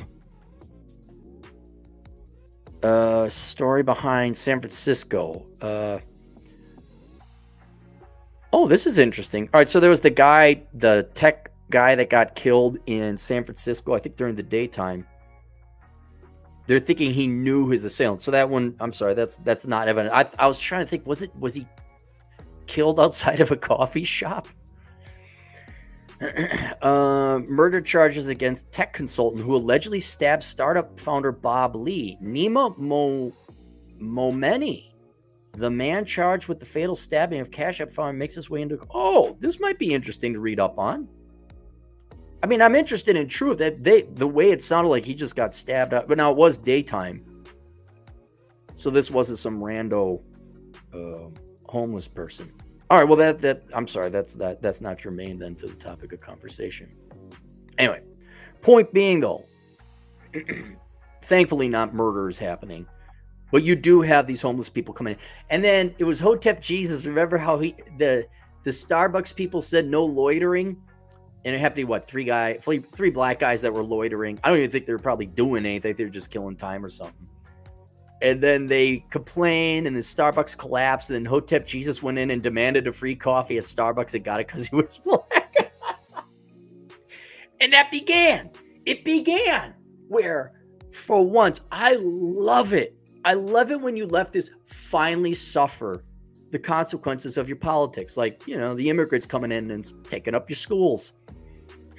Or you girls getting really, you want to talk about the ultimate getting what you asked for. You girls you begged and pleaded to get Democrat men, and now you have them. You have 2 full generations of Democrat soy boy pussies for you to choose from and date. But because coffee culture was so sanctimonious, you were just so much more intelligent than everyone, and you knew everything. So here we go. I had to look it up. Pull it up here. This is from The Guardian, so you know it's true. Homeless at Starbucks, why the coffee chain is bringing in outreach workers. Okay, I know there was a lot more kerfuffle and drama going on, but Starbucks has doubled down now. They're doing the good, virtuous thing. We're going to get some social workers in here now. So they're doubling down on politics. Unhoused people, just say homeless, use the cafe locations to warm up and rest, and now outreach workers can find them there and offer services. Because you social workers have just done a great job preventing the homeless. You've solved the problem so well. Are you going to give them more heroin? What are you going to do? On a chilly recent morning, customers inside a Starbucks in New York's Midtown, okay, this is New York, Midtown, were doing what you'd expect, buying coffee, warming up, chatting. But one person was moving through the store with a different purpose. She first approached a woman standing near the door and another man seated with a cup of coffee saying hello, asking how they were, and offering them gloves, hats, and hand warmers. This was an outreach worker named Tashana Jacobs. I would love to look her up. I don't have the time, and I just can tell you right now, a worthless fucking affirmative action hire who's taking our tax money to go to enable poverty. That's basically what she's doing. And this store was her first stop of the day. The organization she works for, a homeless outreach and housing nonprofit, there we go, has been contracted by Starbucks to deal with an issue that the company feels it cannot ignore. The number of homeless, you say unhoused, no one gives a shit, they're homeless. Unhoused people who come into the store looking for a place to sit, rest, and use the restroom. The program shows how private companies may find themselves filling holes in the U.S. social safety net. Dude, over $30 trillion has been spent on the welfare state for 6 fucking decades. Your little social worker, Tashana Jacobs, is not going to stop it. You people, you leftists are the problem. You've created these Frankenstein monsters who don't work, and you keep them alive. You don't let them hit bottom. You don't let them face starvation and certain death, which would trigger them to get a work ethic and a job. You just keep enabling them and enabling them and enabling them. And thank God you do, because now your precious fucking cultures, your little shining cities of leftist utopia have adult Democrats pooping in the streets. And you're too arrogant. See, that's the thing with the Starbucks thing. You just can't admit you're wrong. Your politics are so consuming. You can't possibly be wrong, right? This is Gen X, by the way. Gen X now has 30 years of their politics just like, oh my God, oh my God, oh my God. You can't admit you're wrong. And you won't. Disney's going to lose another $1 billion this year, I bet. Because you just can't admit that no one gives a shit about politics. They want good stories. Not, oh, but we added Hispanic vagina to it this time. No one cares. Is there a good story about the Hispanic vagina? No, it's just she Hispanic vagina. Wow, I think I'm going to totally not see that. They just can't give up their politics, and it's going to be the end of them. It's great.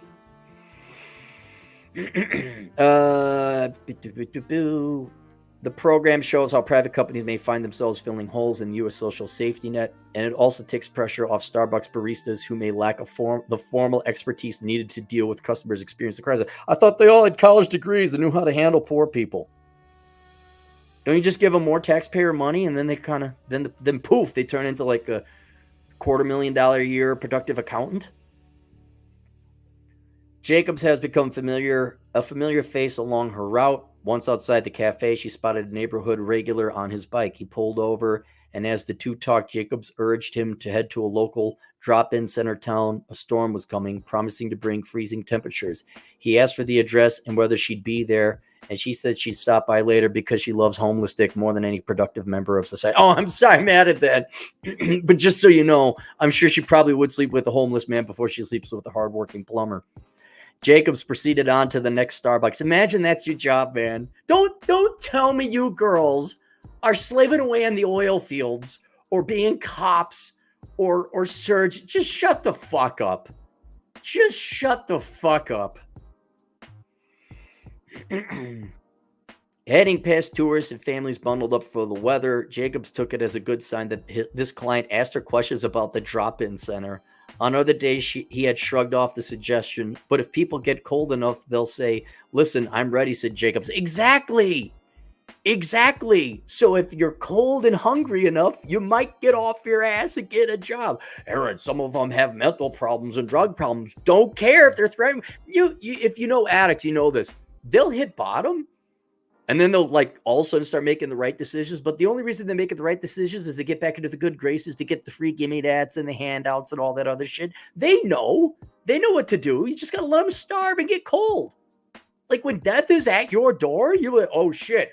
I could choose to set down the pot and maybe get a job and then not die of starving. But no, you girls are going to go say, fuck the hard working man, right, ladies? Am I right? Fuck the hard working man. You got to go save the fucking degenerates. And the irony is you ask for our money to do it. You pay more taxes so I can walk around to Starbucks and raise awareness to the homeless people. I'm a strong, independent woman. You're a fucking child.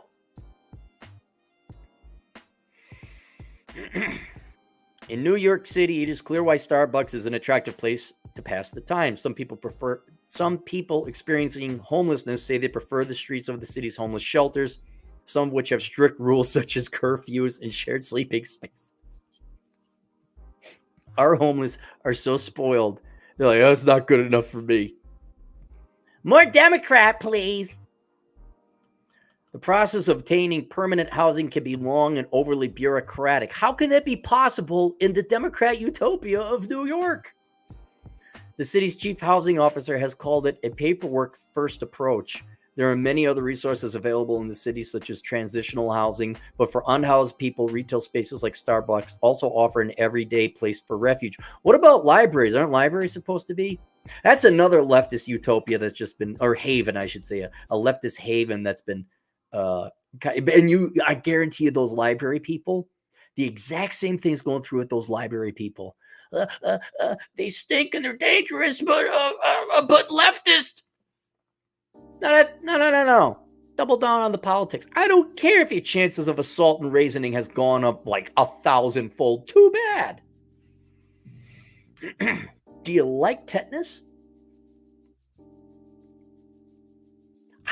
And also, I gotta wonder, since women are disproportionately in the nonprofit social work environment, what's it like when you get hit on by these guys? What's it like working with people who are a more dangerous group?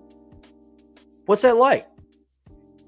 And you caused it. You're all worried, oh my God, feminism, every man behind the corner, a possible raisin. What's that like now? You're in a much higher risk category. Oh, but I'm kind of turned on by them. They're badasses. They say no. Well, there's certainly Democrats. There's your Democrat boys and girls. Ladies, you want a Democrat? Maybe there's a lot of homeless guys. You could change them. Hey, and if you just change one person's life, then it's totally worth your 6 years of social work. Maybe that's something that women in the left can do. Is you go find all these homeless men and you turn them into your husbands. Like you could, it would be like My Fair Lady, except you could call it My Fair Hobo. And there's like, we could make a Harlequin romance show out of it. Okay, so there's like this homeless guy, and Becky has her master's work. She keeps going, and then she finds nothing's his fault. Oh, you know who the villain? The evil corporations and the Republicans. Get a bad white male senator. You don't have to say Republican. That'd be too on the nose. And he's going to get rid of the homeless camp. And then she gets him off the drugs. And then he shaves and he's a 10. And he's got 6-pack abs, even though he never really worked out, went to the gym. And seriously, you girls, go. There's some nice, great raw material for you to work with the male homeless. They're Democrats. You're politically aligned. Neither of you want to work. You got that going for you, right? It's a match made in heaven right off the bat. And you could girl boss and you could change him.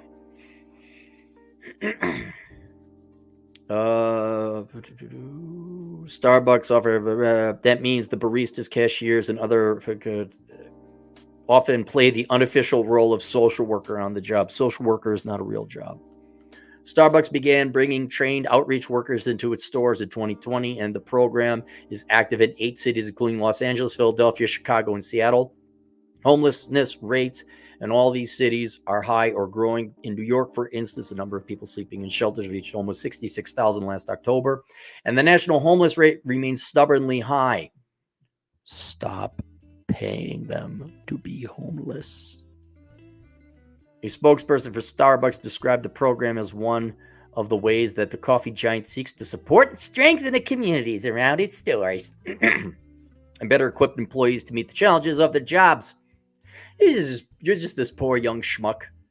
You know, I guess I could serve coffee, and I believe the boomers and the Gen Xers, and I ignored the millennials, and I majored in history. I guess I'll go work as a barista. And then you're there, and it's just a bunch of homeless people. Do the coffee work? Do y'all like, this ain't working. I know I studied this for 4 years, but this isn't exactly working. When I was studying it, the textbooks were, they smelled like new textbooks, and now it smells like, moldy armpits in here. I wasn't expecting this. With this program specifically, Starbucks wanted to be part of the solution. No, you lied. You are part of the treatment. You will solve nothing. You are not going to solve anything. You are treating the problem and making it worse.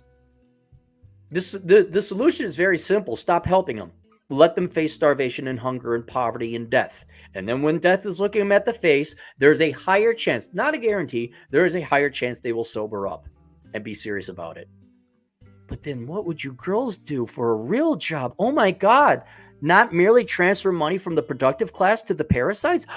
Oh, what are you girls going to do? Oh my God, you might have to learn math or something. What's that like, leftists? Not women solely either, because men. What's that like knowing you have just enabled generation after generation? What are we on? 3 generations now of increasing poverty? What's that like? You've just ruined 3 generations of people's lives. What's that like? Well, as long as you feel good about it, because you did the right thing.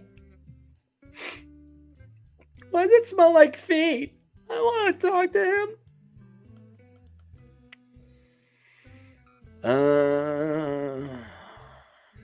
Jacob works for Breaking Ground, the nonprofit that partners with coffee retailers in New York, and is part of the team that checks in on roughly 15 stores in the city. Jacobs and her colleagues work to build long-term relationships with their clients with the goal of help. You don't have clients, they don't pay you. I guarantee you the taxpayer is subsidizing this with the goal of helping them secure housing. But she also serves their, what will help them secure housing? A real big cold spell. We're like, you know what? Maybe I'm about to die if I don't find some housing. Maybe I should get a job. But she also serves their immediate problems. I bet she does, whether by pointing them in the direction of other social services like soup kitchens or simply offering them a new pair of socks. You're not mothering them at all. You're really just pushing them out of that nest to make sure they fly. Jacobs, who has been at the Breaking Ground just short of 2 years, is level-headed and warm. Walking past theaters and restaurants on Broadway, she seems to have X-ray vision pointing out. Okay, I don't care. She's not an impressive person. Blah, blah, blah, blah, blah. Okay, so Starbucks. I got to help out. What do I do? I got to help out. From Eatery San Francisco, October 22nd. Starbucks is closing 7 San Francisco stores this month.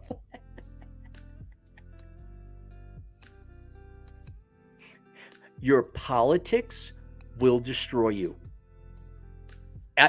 I'm not predicting this. This is happening. Now, this is just Starbucks, okay? This is coffee culture in general. In one hand, leftism. Oh my God, sucky lefty dicky. Loves it so much, these I do's. And then all of a sudden, you have to shut down 7 stores. The direct cause of your politics. Because you were letting crime in. You're letting the homeless people in. People aren't showing up anymore. The multinational coffee chain will close stores around downtown and off Market Street by October 22nd. So this is October 3rd, 2023. And by the way, there are many, many other articles. There's one about Phil's Coffee. I guess it was a 30-year coffee store in San Francisco that closed down. Then they talk about other established. What I gotta know. I guess it ultimately culminates also San Francisco. I know someone who lives in San Francisco, and he was telling me at his $4,000 a month apartment, that's what he's paying. Other people are paying more. There was homeless people starting to encamp in the atrium or the overhang to the apartment. And nearly everyone was like, well, at least you should be happy you have housing. Don't break character, right? To what level will you leftists go to protect your precious ego in politics? Because now it's pride. Pride, one of the 7 deadly sins. Now I understand why. Because pride will kill you. It will. Or at least lessen your life. And it's fat, like, guys, to any immigrant, foreigner, or person alive, I guess, you really should take advantage of these people. You really should.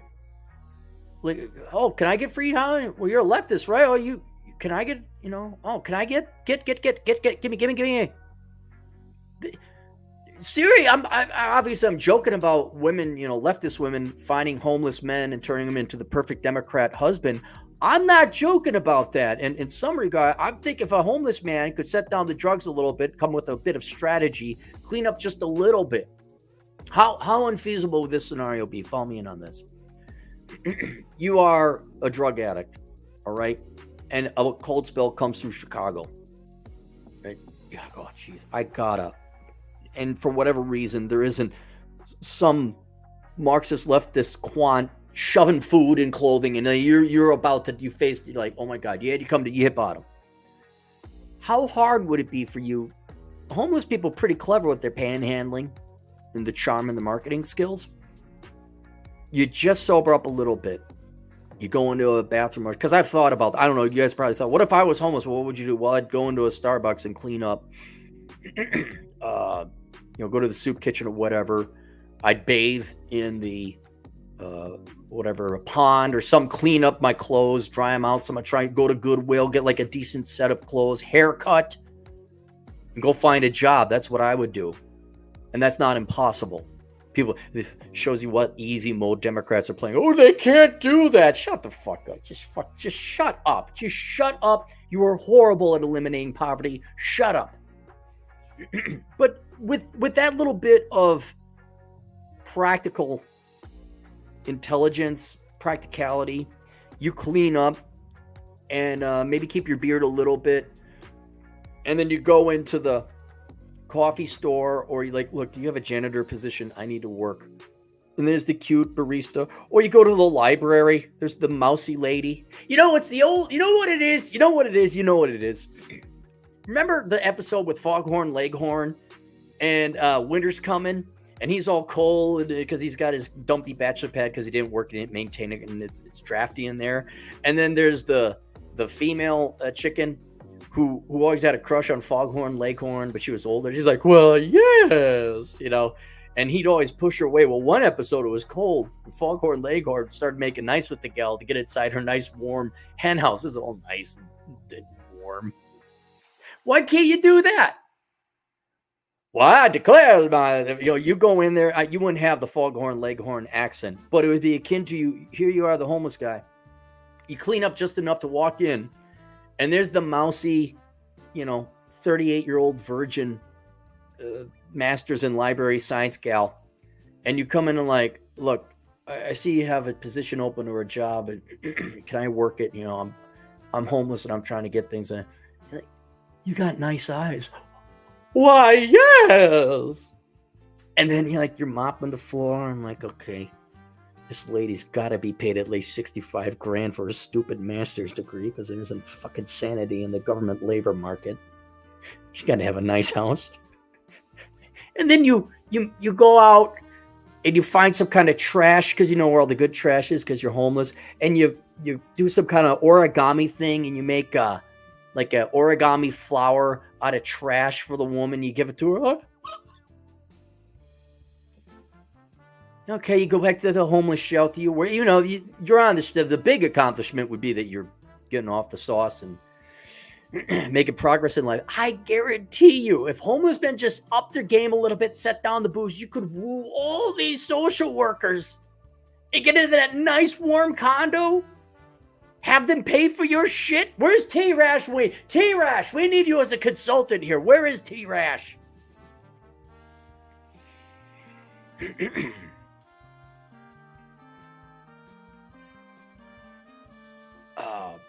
You could do it. You could absolutely do it. So here we are, San Francisco. It's not a super surprising turn of events. Why is it surprising? I thought you social workers and social scientists could figure out how to run a beautiful leftist utopia. This should be a shock. How dare Starbucks? Nothing should close in San Francisco. It should just be this big fucking socialist utopia. In a not super surprising turn of events, Starbucks will close 7 of its San Francisco stores by or on October 22nd. All 7 lie amongst the Soma, Union Square, Financial District, and Cathedral Hill neighborhoods. I don't know much about San Francisco, but I'm going to assume at one time, those were the nice places to be, right? No more than 15 years ago, those were the nice places to be. Though, according to an internal letter to workers from Starbucks Regional Vice President for Northern California, Jessica Borton, which was shared by the Business Times, the company will invest $2.5 million in 4 other shops in the city. There are several factors Starbucks considers when tasked with the tough decision to close the store, Borton wrote. And also think about this. This is kind of, it's like when a Walmart closes or a McDonald's closes. That's not supposed to happen. They do their preliminary marketing analysis pretty thoroughly before they start dropping money on a facility. I got to imagine Starbucks did the things. But your community, San Francisco, has turned into such degenerate pieces of shit. 7 Starbucks are closing.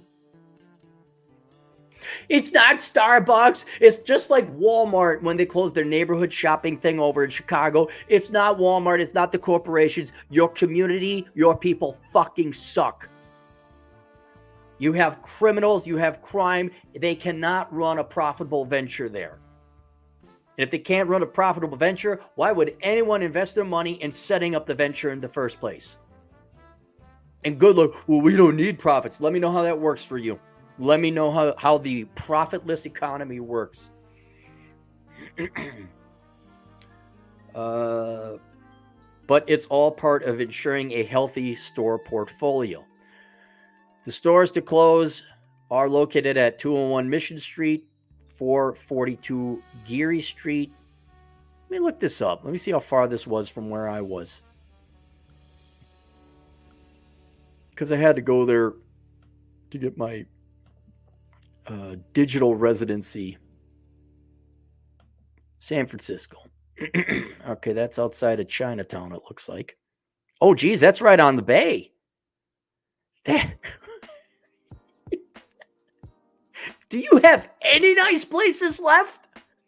I was in San Francisco twice. Really? Oh, my goodness. 555 California Street. Where's this one?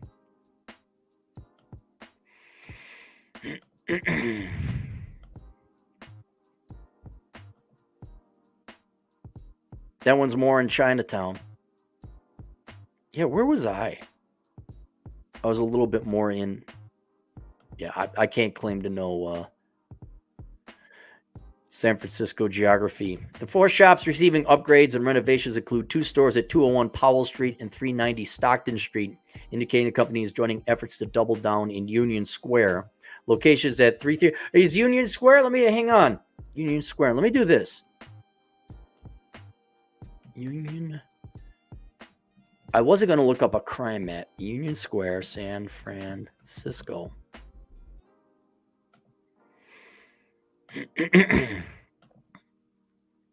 Okay. Union Square, just south of Chinatown and north of the highway. About 4 or 5 city blocks in. Now let me do poop map, San Francisco. It pops right up, poop map for San Francisco.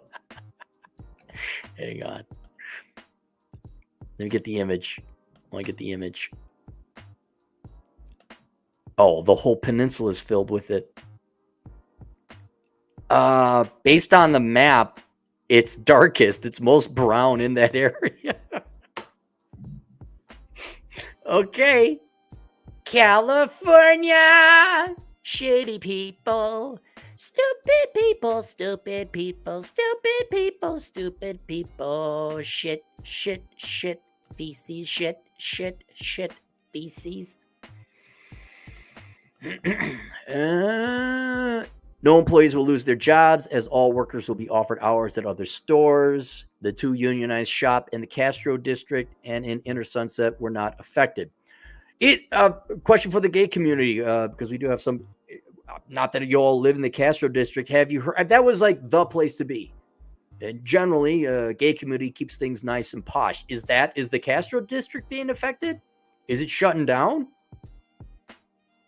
Starbucks has joined Pete's and other coffee companies with Bay Area locations in prioritizing to-go options from downtown operation. Oh, that's another thing. Whoa. Well, that's right. My chair does this.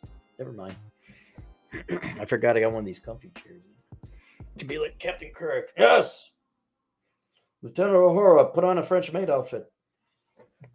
That was a black woman that if I was alive in that time, yes, Cappy would be very for diversity. Hey, you got the kisser too.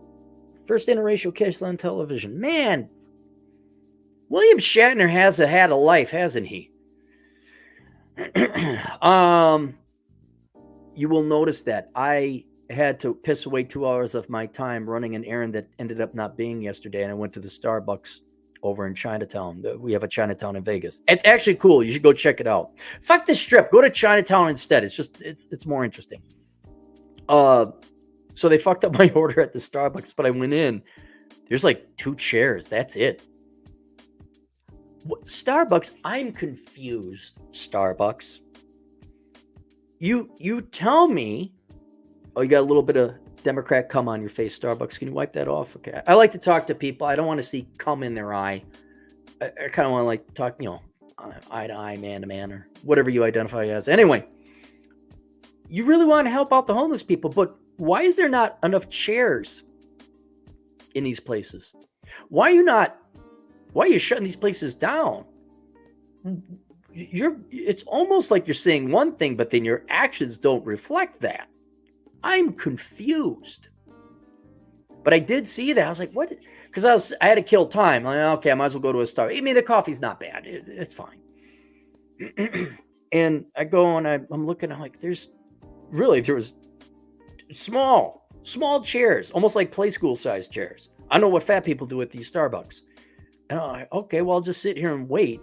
And it was really small, which kind of makes sense at a square foot basis because you're renting. So that could cut down on your lease expense. Okay, that makes business sense. But I'm sitting there and there's like people 2 feet in front of me in line. Like, this is an awfully, you are not welcome there. It's very unwelcoming. And yeah, that's what they're doing now. You Democrats don't get nice things. You don't get a nice apartment without some homeless people sleeping in your atrium. You don't get to walk down to the street without being harassed and annoyed. You get more crime and you get to live in more dangerous circumstances. But you will destroy yourself. But you can't exist unless you're a leftist?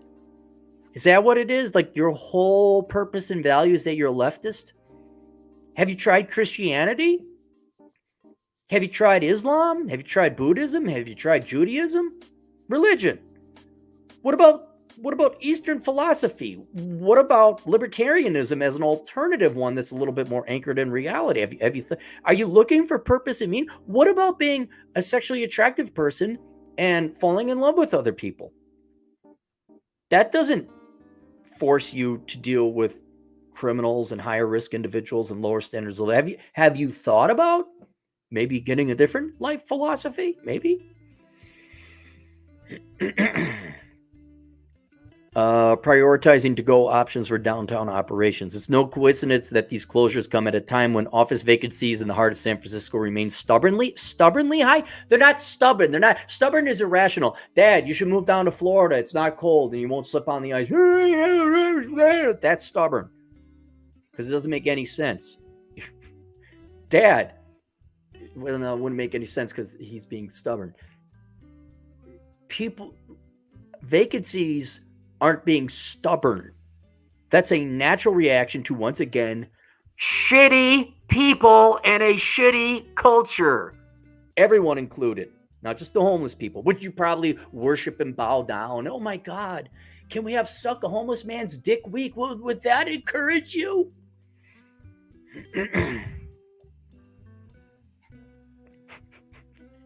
They do these interviews on the streets. What they really should ask is all these up-and-coming college graduate girls, would you suck a homeless man's dick or a modern-day soy boy?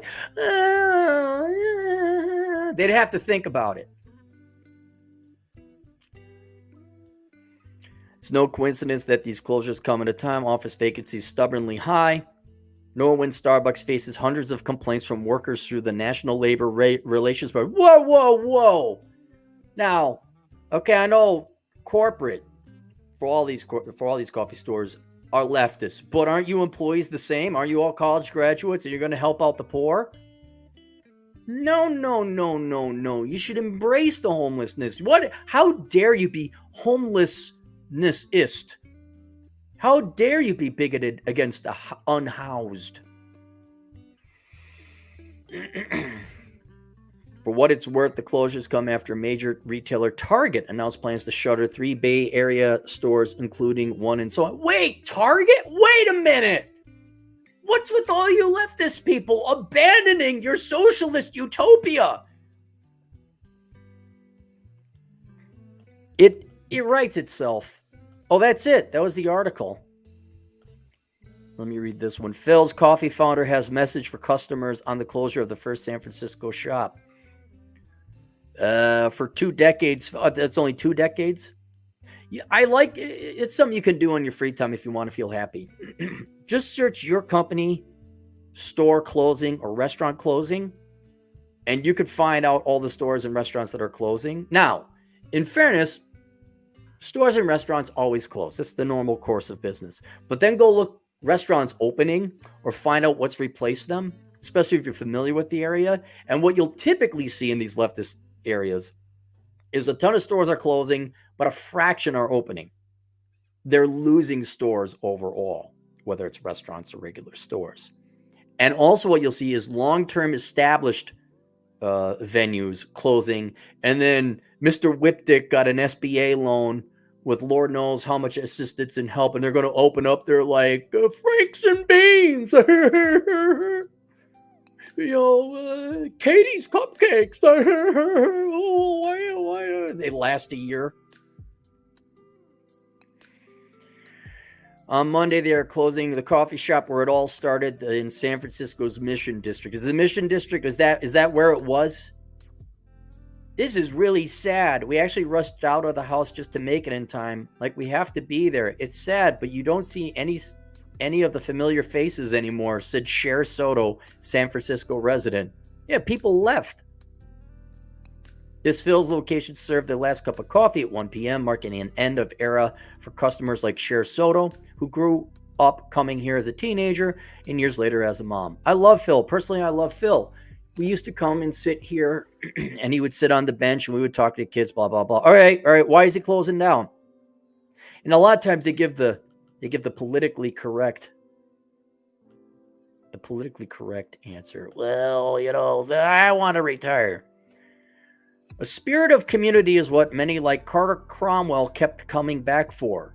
Does that community include feces? Some of the other places that Phil's has are really nice. They're all brand new. They are really nice. There's really no problem at all, but this one just oozes atmosphere. After opening in 2003, Phil's has expanded to other 60 locations, the majority in California, and even though they are closing their first location, the business continues. We are just closing because we did not renew the lease. Why didn't you renew the lease? My car didn't start because I turned the keys on and it didn't fire up. Why didn't it fire up? There's just a lot to do behind the lease, and it makes sense for us not to do it. Good. You, sir, have a future in politics, said Chris Watts of Phil's Coffee Store lead. Chris, you have a future in politics, man. While it's the original, the spirit is built from here. Even though foot traffic was not the reason behind Phil's closing the store throughout the Mission District, a lack of business leading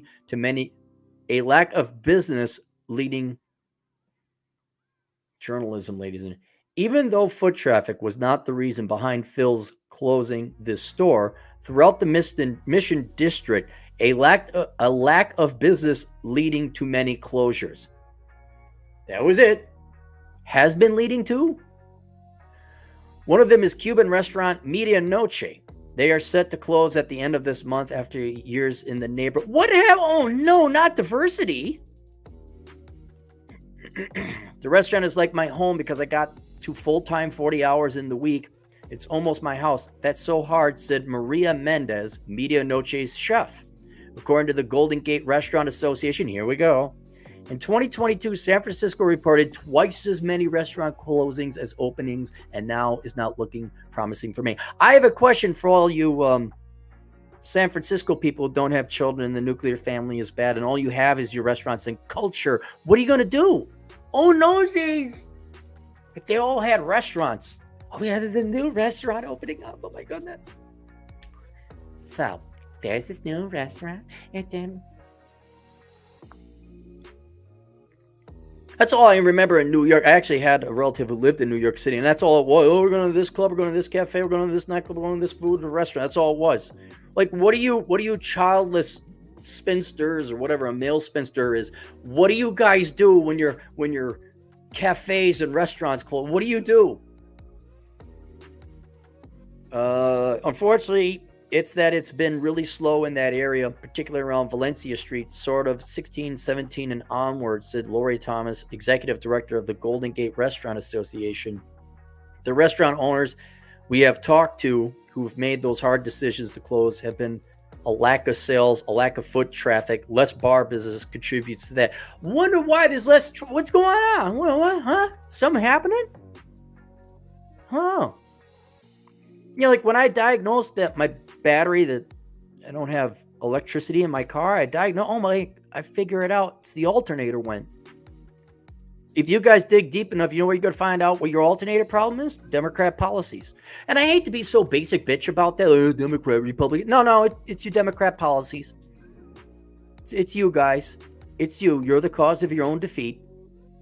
You just didn't vote Democrat. Now, I think you should have the state of California create a restaurant fund to create some government restaurants. You can have like different types of, oh my goodness. You have like a Latino restaurant and a lesbian restaurant and a gay Latino lesbian restaurant. Oh my God. Is the food any good? No, it's shit. But you know, apparently the leftists, the only thing that matters is the color of your skin and the genitalia you like to lick. So what do you do in San Francisco now? Do y'all just like sit and mope? What do you do? What's the average San Franciscan do now? What are you just, you don't go outside. You look at homeless people? What? I think y'all should start giving blowjobs to the homeless. I think that would show some community spirit. There's a blowjob gap. Did you know? What would you? 90% of the homeless never get a blowjob? As many enjoyed the last month's moments at Phil's original coffee shop, Sharon made a call to bring the closure to many. She called Phil on speaker. Phil had a message for everyone. Okay, everybody, I just want to thank you so much for, Phil's probably in California, Florida saying, fuck this shit.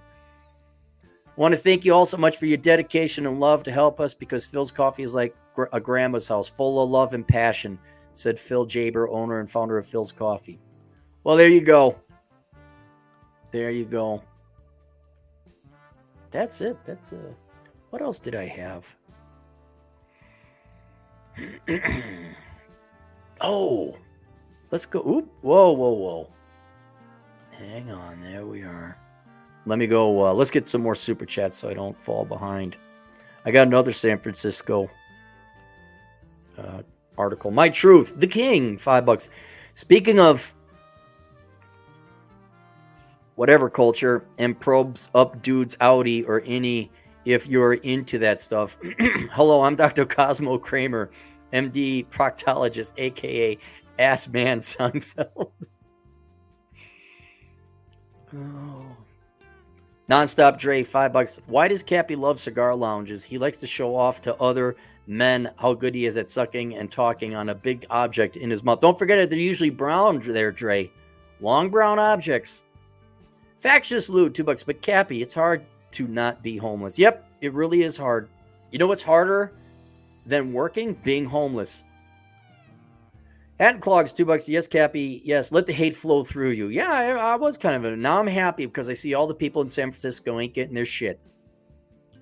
Well, that's got to be sad. Think of all these people in New York, like youngish people, or maybe they're starting to make money, and they were brought up on the idea of Seinfeld or Sex in the City or California is a really cool place to live, and now they go there and it's just utter trash, and that's where they're living.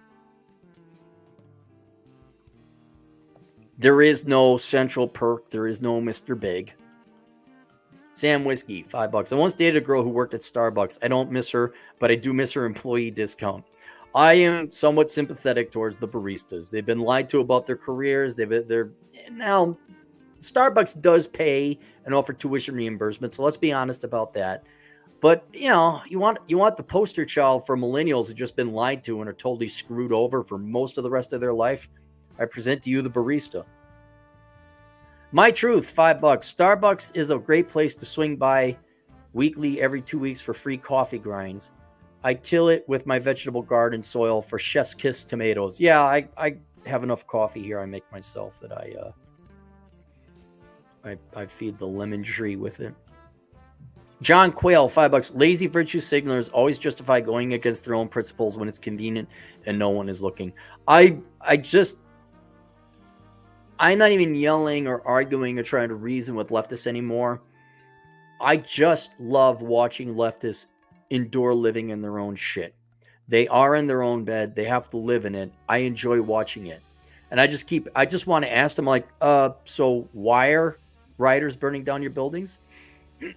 Police brutality. Yeah, and there should be a court case, right? Okay, I get that, but why would that logically lead to burning down the buildings? Well, because they're just so fed up. Okay, we can have a discussion. Why are they burning down the building? Because you voted for it. You thought you could replace fathers with government checks. That's what you did. Don't need no man. Hand clog. Oh my God, you discovered your wallet. What's going on, buddy? You all right? Oh my God, I just saw the UWU opening. I just love hearing the screeching bellows of Cappy pointing out the Emperor has no clothes. Glory to our robot dog overlords. Hat is a mountain hiking boot. Oh yeah, I can see the river and the tree barely. Scenic mountain page. I think they're going overboard with these emoticons. I can't. There's only so much you could do with so many graphic pixels. Sam Whiskey, $5. Cappy, my girl's a flight attendant. She's loads of fun, but she has her moments like most girls do. But I do love her employee discount. I know, Sam, you just keep on dating for the way. Wait, what can I get out of your career? Oh, I could be your buddy pass? Okay. They're women. They're women. They're not men. And I do not tolerate certain behaviors. But yeah, they're going to mother. Again, Jordan Peterson said it. Look up infantilization. It's going to happen to you. Really, it's time. Well, did you put away your clothes? And then they know. At least they know. I'm like, yeah. Oh my God. Jeez, look at this. Man, the show's gone south now. Modern Life Dating, $10. USA #1, baby. No, it ain't. No, it ain't. I'm so sick of this place. So fucking sick. Dude, do you know that it's probably the same for you? I just do my work and I go out and I hike in the desert. I'm not going to. I think one of the big straws that broke the camel's back about me having any kind of hope for America, like as a community or culture to interact with, was when I tried to go play Dungeons and Dragons over here in Vegas. And I went in, it was just a bunch of autists and spurgs who could not play the game. A bunch of adult children who were just acting all cool and edgy because they knew the rules. And they were making inside jokes all the time. And they're all hitting on the one girl. I was like, are we going to play the game? I remember we played and it was horrible. And the DM, his first time DM, so how'd I do? And I looked at him right at the time. I said, you fucking sucked.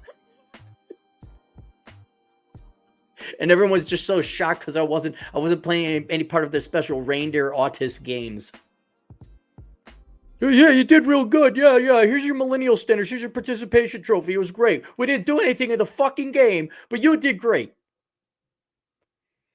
Modern Life John again. By the way, go ahead and subscribe to his channel. Going to Hawaii this week. Another Democrat shithole with homeless people everywhere. Yeah, they don't have homeless in Japan, I bet. I bet they deal with that pretty quick. Ass Bucket, $5. Same thing in the Twin Cities. How many long-standing businesses are closing? It's amusing watching the left eat themselves. I will just pop more popcorn. I remember Uptown being where all the cool kids went. Now it's gone. It's dead. There's nothing there. All the theaters, all the restaurants, everything's closed. Psycho Susie's, Williams Bar. This doesn't mean anything to other people. These places have been there multiple decades and were great venues. And Trisha's Trixie Store, Barbara's Biscuits. Oh, I always want to run a bit. Have you guys seen the TikTok advertisement for the ugly gal who her and her husband run some kind of bakery, and it's for disabled people, which I guess isn't like, okay, fine. But it's got a wheelchair and all that, but it's advertising on TikTok. It's like, why did you waste your money? Well, technically it's advertising on YouTube. Why did you waste your money advertising about a shop that's in Pennsylvania to the nation? What, in case I drive through? Guess what store ain't going to be open in 3 years after they burn through all their 401k money? But it's been my dream, and you got to live it, and now you can suck a dick on a corner. There's going to be some harsh economic lessons coming down the road. Sam Whiskey, again, $5. Starbucks celebrates Indigenous Day, but not industrious people.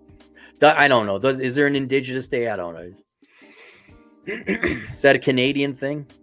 I mean, it's fine. Go ahead. Look, I'm okay if you get a day, right? Indigenous Day, St. Patrick's Day, all right. Cinco de Mayo, sure. Is there a gay day? I know we got a month, but it's just a dedicated day. Hey, happy gay day. Yeah, happy gay day to you. Or you just say gay day because gay means happy. So you can just save yourselves 2 syllables. Just gay day to you too, sir. We'd all be happy. No, we need a month, a whole month. SMV, $5. Nothing like walking into a Starbucks to find an SJW behind the counter with a smug deadpan look on her face, confused as to how she can help me. Yep. I'm wondering, coffee culture's been around 2 decades and change. Have you baristas? Like, are the older ones like, yeah, you're kind of on the front lines. You get to see people. Did you learn anything? How did you rethink your politics after you joined a coffee store? Ass Bucket, $5. Walmart and Brooklyn Center closed because of financial performance, not because they had to put socks and underwear in locked glass cases. Right, yeah, the same thing. I thought it's also they had 6,000 911 calls in a year, which is, if I do the math right, 20 a day? Was that? It was some absurd, maybe it was 600. Maybe it wasn't 600, maybe it was 600. But an absurd amount of 911 calls are coming out of that Walmart. Like, okay. Yep, just financial troubles. It has absolutely nothing to do with the community it's in. Nothing whatsoever. Sam Whiskey, Cappy, why can't you be more like Modern Life John? Because I have all my chromosomes. That's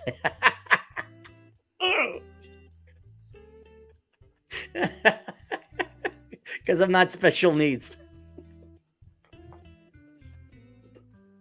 I can't wait to see John in Japan. It'll be a good time.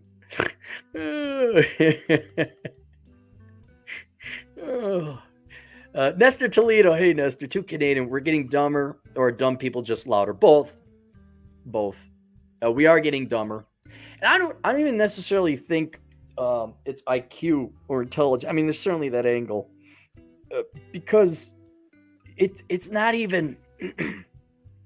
I know Idiocracy focused on IQ, But you tell me the difference between someone that has a master's degree in political science, but an IQ of 120 versus a dope who was born with a 90 IQ. What's the difference? There is no difference. As anything, the IQ 120 person with a master's of political science is probably an arrogant fucking asshole that is equally worthless and talentless. And even then, you could say, well, okay, the guy is a dope at a 90 IQ. What if he works hard? What if he's the janitor? Well, technically, that person, not technically, easily, by far, that's a better person than the IQ 120, but with a warped programming. And so, I don't know if it's not, sure, dumber, okay. Yes, louder, but I think erroneously programmed. Poor operating systems.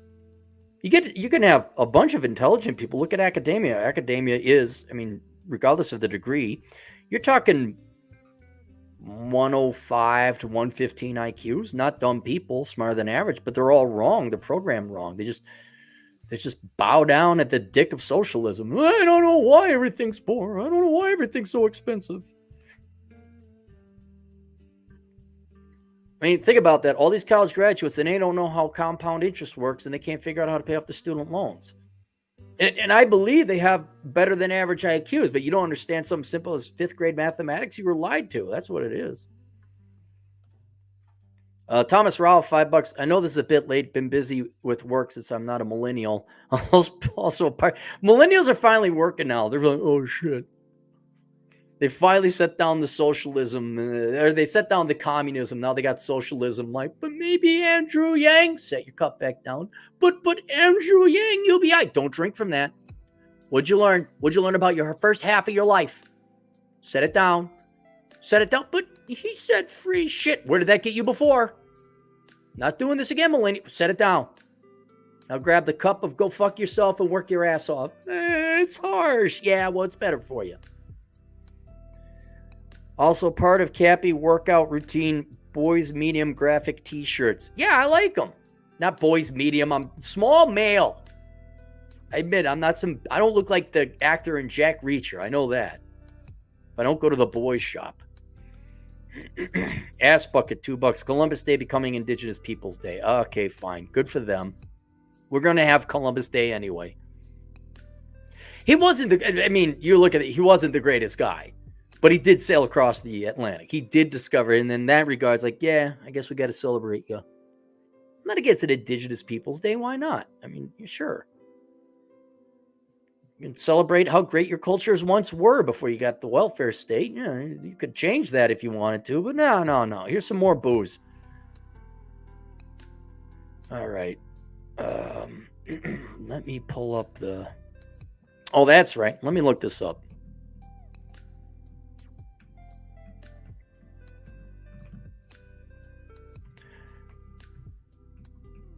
Not too bad music.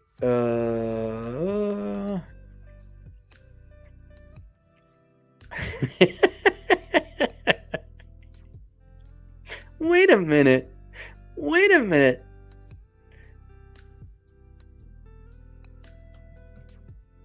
I gotta look this up.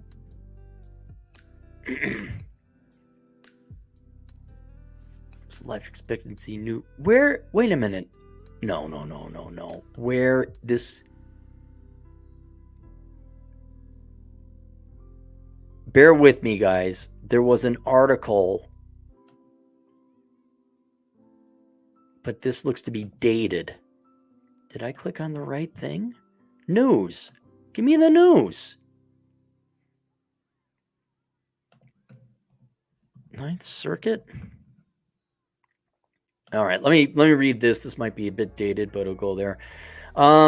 San Francisco officials clash on Ninth Circuit over ban on homeless sweeps. Tensions ran high on the Ninth Circuit Court of Appeals on Wednesday morning as the city's attorney office of counsel for the Coalition on Homeless met in federal court regarding an injunction that limits the city's ability to sweep encampments off the streets. The city's representatives have claimed that the injunction imposed by U.S. District Court Judge Donna Ryu in December 2022 is overly broad and has resulted in the city being unable to enforce these laws regarding homeless encampments. This isn't what it was something else. Hang on. Why can't I find it? This is what happens when I don't save.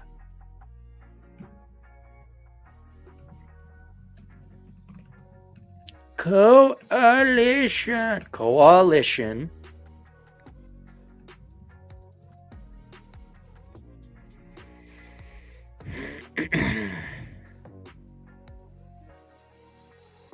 Mish Talk, here it is. All right, this is more recent. This is from January 14th. Appeals court rules the homeless have a right to camp on sidewalks. The Ninth Circuit Court of Appeals affirmed the constitutional right of vagrants to sleep on the sidewalks. And for those of you who don't know, the Ninth Circuit is the San Francisco part of the national court system, and they're just rank boomer leftists. The Ninth Circuit Court of Appeals affirmed the constitutional right of vagrants to sleep on the sidewalks, in parks, and even on the steps of courthouses. In the ruling, the court sided with the Coalition on Homeless and against the city to prevent the city and county of San Francisco from enforcing any ordinance that punishes sleeping, lodging, or camping on public property. So you all vote for this. And then you complain when there's homeless around. And now there's the Homeless Coalition. God bless it. And they're suing San Francisco, and they won in the Court of Appeals. And what this has done is it has pitted leftist how much more leftist can you get than City Council of San Francisco against the people that voted for it? It's just wonderful. The ruling was based on an extreme interpretation of the Eighth Amendment to the Constitution. The Eighth Amendment says excessive bail shall not be required, nor excessive fines imposed, nor cruel or unusual punishments inflicted. See, you can see that the Ninth Court of Appeals is just an activist court. This has nothing to do. Well, first, it should be a local or city issue, not a national issue. This is not a constitutional violation of the Eighth Amendment, but the court interpreted it that way. In a 53-page ruling, the appeals court ruled that it is cruel and unusual punishment to prevent camping on sidewalks or any public property, presumably even courthouse steps. The last 36 pages of the ruling, first link, was a blistering dissent by Circuit Judge Patrick J. Bomati. Here are some pertinent snippets. Today, we let stand an injunction permitting homeless persons to sleep anywhere, anytime, in public in the city of San Francisco unless adequate shelter is provided.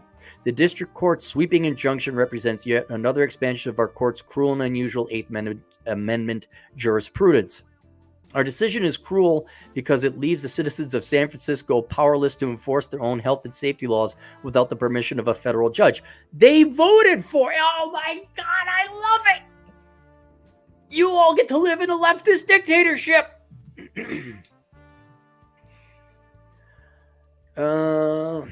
And it's unusual because no other court in the country has interpreted the Constitution this way. Based on the misreading of the Eighth Amendment's cruel and unusual punishment clause, the district court now dictates to San Francisco how it may manage its sidewalks, streets, and parks.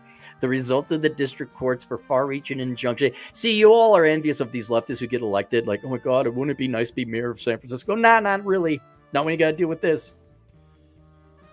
The result of the district court's far-reaching injunction is that homeless persons now have a choice to sleep, lie, or sit anywhere they want in public at any time until San Francisco can provide them a shelter. It couldn't happen to a better group of citizens. That ruling is far removed from the original meaning of the cruel and unusual punishments clause and disregards the long history of anti-vagrancy laws in this country. And the district court goes beyond even our court's extraordinary reading of the clause. Supreme Court agrees to hear the case. They have to, because otherwise you just have homeless people all over the place. Due to the overwhelming and unprecedented stupidity of the Ninth Circuit ruling, the U.S. Supreme Court has agreed to hear an appeal from local governments in Los Angeles, San Francisco, and Phoenix. Phoenix, Arizona, huh? The Wall Street Journal noted that California Governor Gavin Newsom argued in a friend of the court brief that courts are not well suited to micromanage such nuanced policy issues based on ill-defined rules. The Journal's comment is quite the hoot. We look forward to Mr. Newsom's constitutional communion with Justice Clarence Thomas.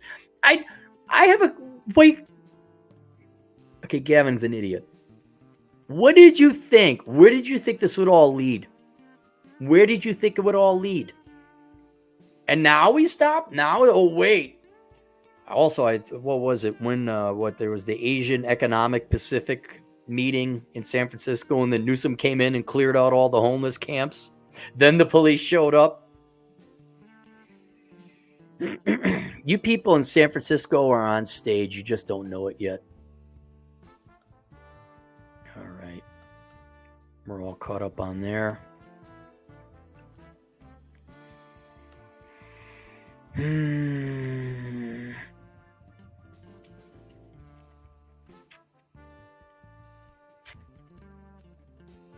gotta fill that out. I gotta read that. Oh, I got some hate mail. Hey, this is from Johnny. Johnny writes, hey, your asshole persona is too pathetic. Quit it. Be nice to everyone you meet and see. I think he meant mean ass. Curse words are very distasteful, so avoid using those. His kids on the spectrum. I love it. Do not belittle people who are less smarter than you. Because he meant to spell because they are living beings worthy of respect. Please treat everyone equally, especially non-binary people too, and don't dismiss other people's mental health issues. Hey, Johnny, go fuck yourself. I'm sorry, Johnny. You're not that smart. You're not picking up on it. You're not gonna pick up on it, man. You just thank you, Johnny. I'll keep it in mind. Hit it again. Oh, that's got to go in the book because he provided his whole. I got to look this guy up in like 10 years. I've been doing that. Someone paid me to go look up all the bankers I used to work with, some of which have passed away, and most of which are like failures. One was okay. One was doing all right. Is that all we got? That's all we got for the super chats. All right, now let me make sure. Let me go to the notes. Oh, one more. Speaking of the mistake economy, from the Air Force Times, a couple of you sent this to me. Misplaced flashlight in F-35 engine results in $4 million in damage. I thought it was $14 million. Foreign object left inside an F-38 engine at Luke Air Force Base, Arizona in early 2023 caused nearly $4 million in damages, a recent Air Force accident investigation report revealed. The item, and handheld flashlight, was sucked into the engine air intake during a maintenance ground run on the night of March 15th. The aircraft belonged to the 56 Fighter Wing. During an idling procedure, a team of 3 maintainers started the engine without issue before going through typical checks, including idling for 5 minutes to monitor for fuel leaks. It wasn't until the airmen turned off the engine that anything seemed amiss. During the shutdown, one maintainer noted abnormal noises. Hey, you hear something? None of the airmen were injured. One of the maintainers carried out a tool inventory check after installing a metering plug into the engine fuel line. The investigation noted the process took place before another maintainer used a flashlight to carry out a before operation servicing inspection, the report said. Investigators determined that the maintainer's lack of adherence to standard cautionary items highlighted in the Joint Technical Data Checklist before the run contributed to their leaving the flashlight behind. He didn't put his shit away. Or she, I don't know. Maybe this is an affirmative action thing. Investigators also found that complacency related to the F-35's automatic logistics information system is partly to blame. The substantial number of checklists and difficulty in assessing the correct ones causes complacency when users reference the required maintenance procedures, the report noted. Ultimately, the mishap damaged the aircraft's second stage rotor, third stage rotor, fifth stage rotor, 6 rotors, fuel nozzle, bypass conduct, high pressure compressor, high pressure turbine, and fan inlet variable vane, the reporter found. That's mechanic-y shit for those of you with liberal arts degrees. In total, the estimated cost of damages associated with the accident came in at $3.9 million. We are not going to be able to maintain the nice things we have. It's just not going to happen. All right, is that it? That's it. Do I have any more super chats? No more super chats. All right. Oh, God. Oh, God. Hang on. Gotta close that out. Always open with Notepad. Always open with Notepad. I don't know why. Let me get to the...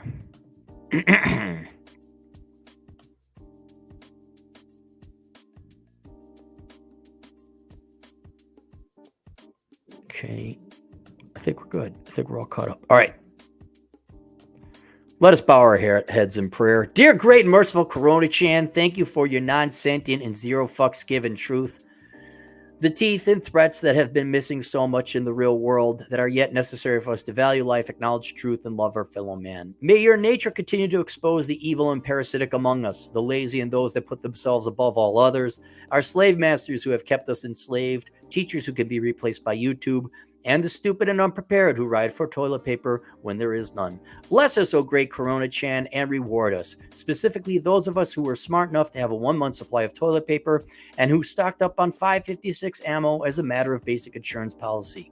And may thine blessing come in the form of lower asset prices, less boomers, less traffic, cheap gas, and near-free airline flights. In thy name, Wuhan, Wuhan. Amen. That's it. Link below is a link to all my courses available on... What happened to 3? Did I go out? Hang on. What happened? Why are we down like... What happened? Did I go out? We had 600 people tuning in. Now we're down to 800 at 380. Okay, nothing report. All right, that's it. Link below. Courses available on teachable.com and my books. Latest book being A World Without Men, an analysis of an all-female economy. Hint, it wouldn't be nice. See you guys later, Toodles.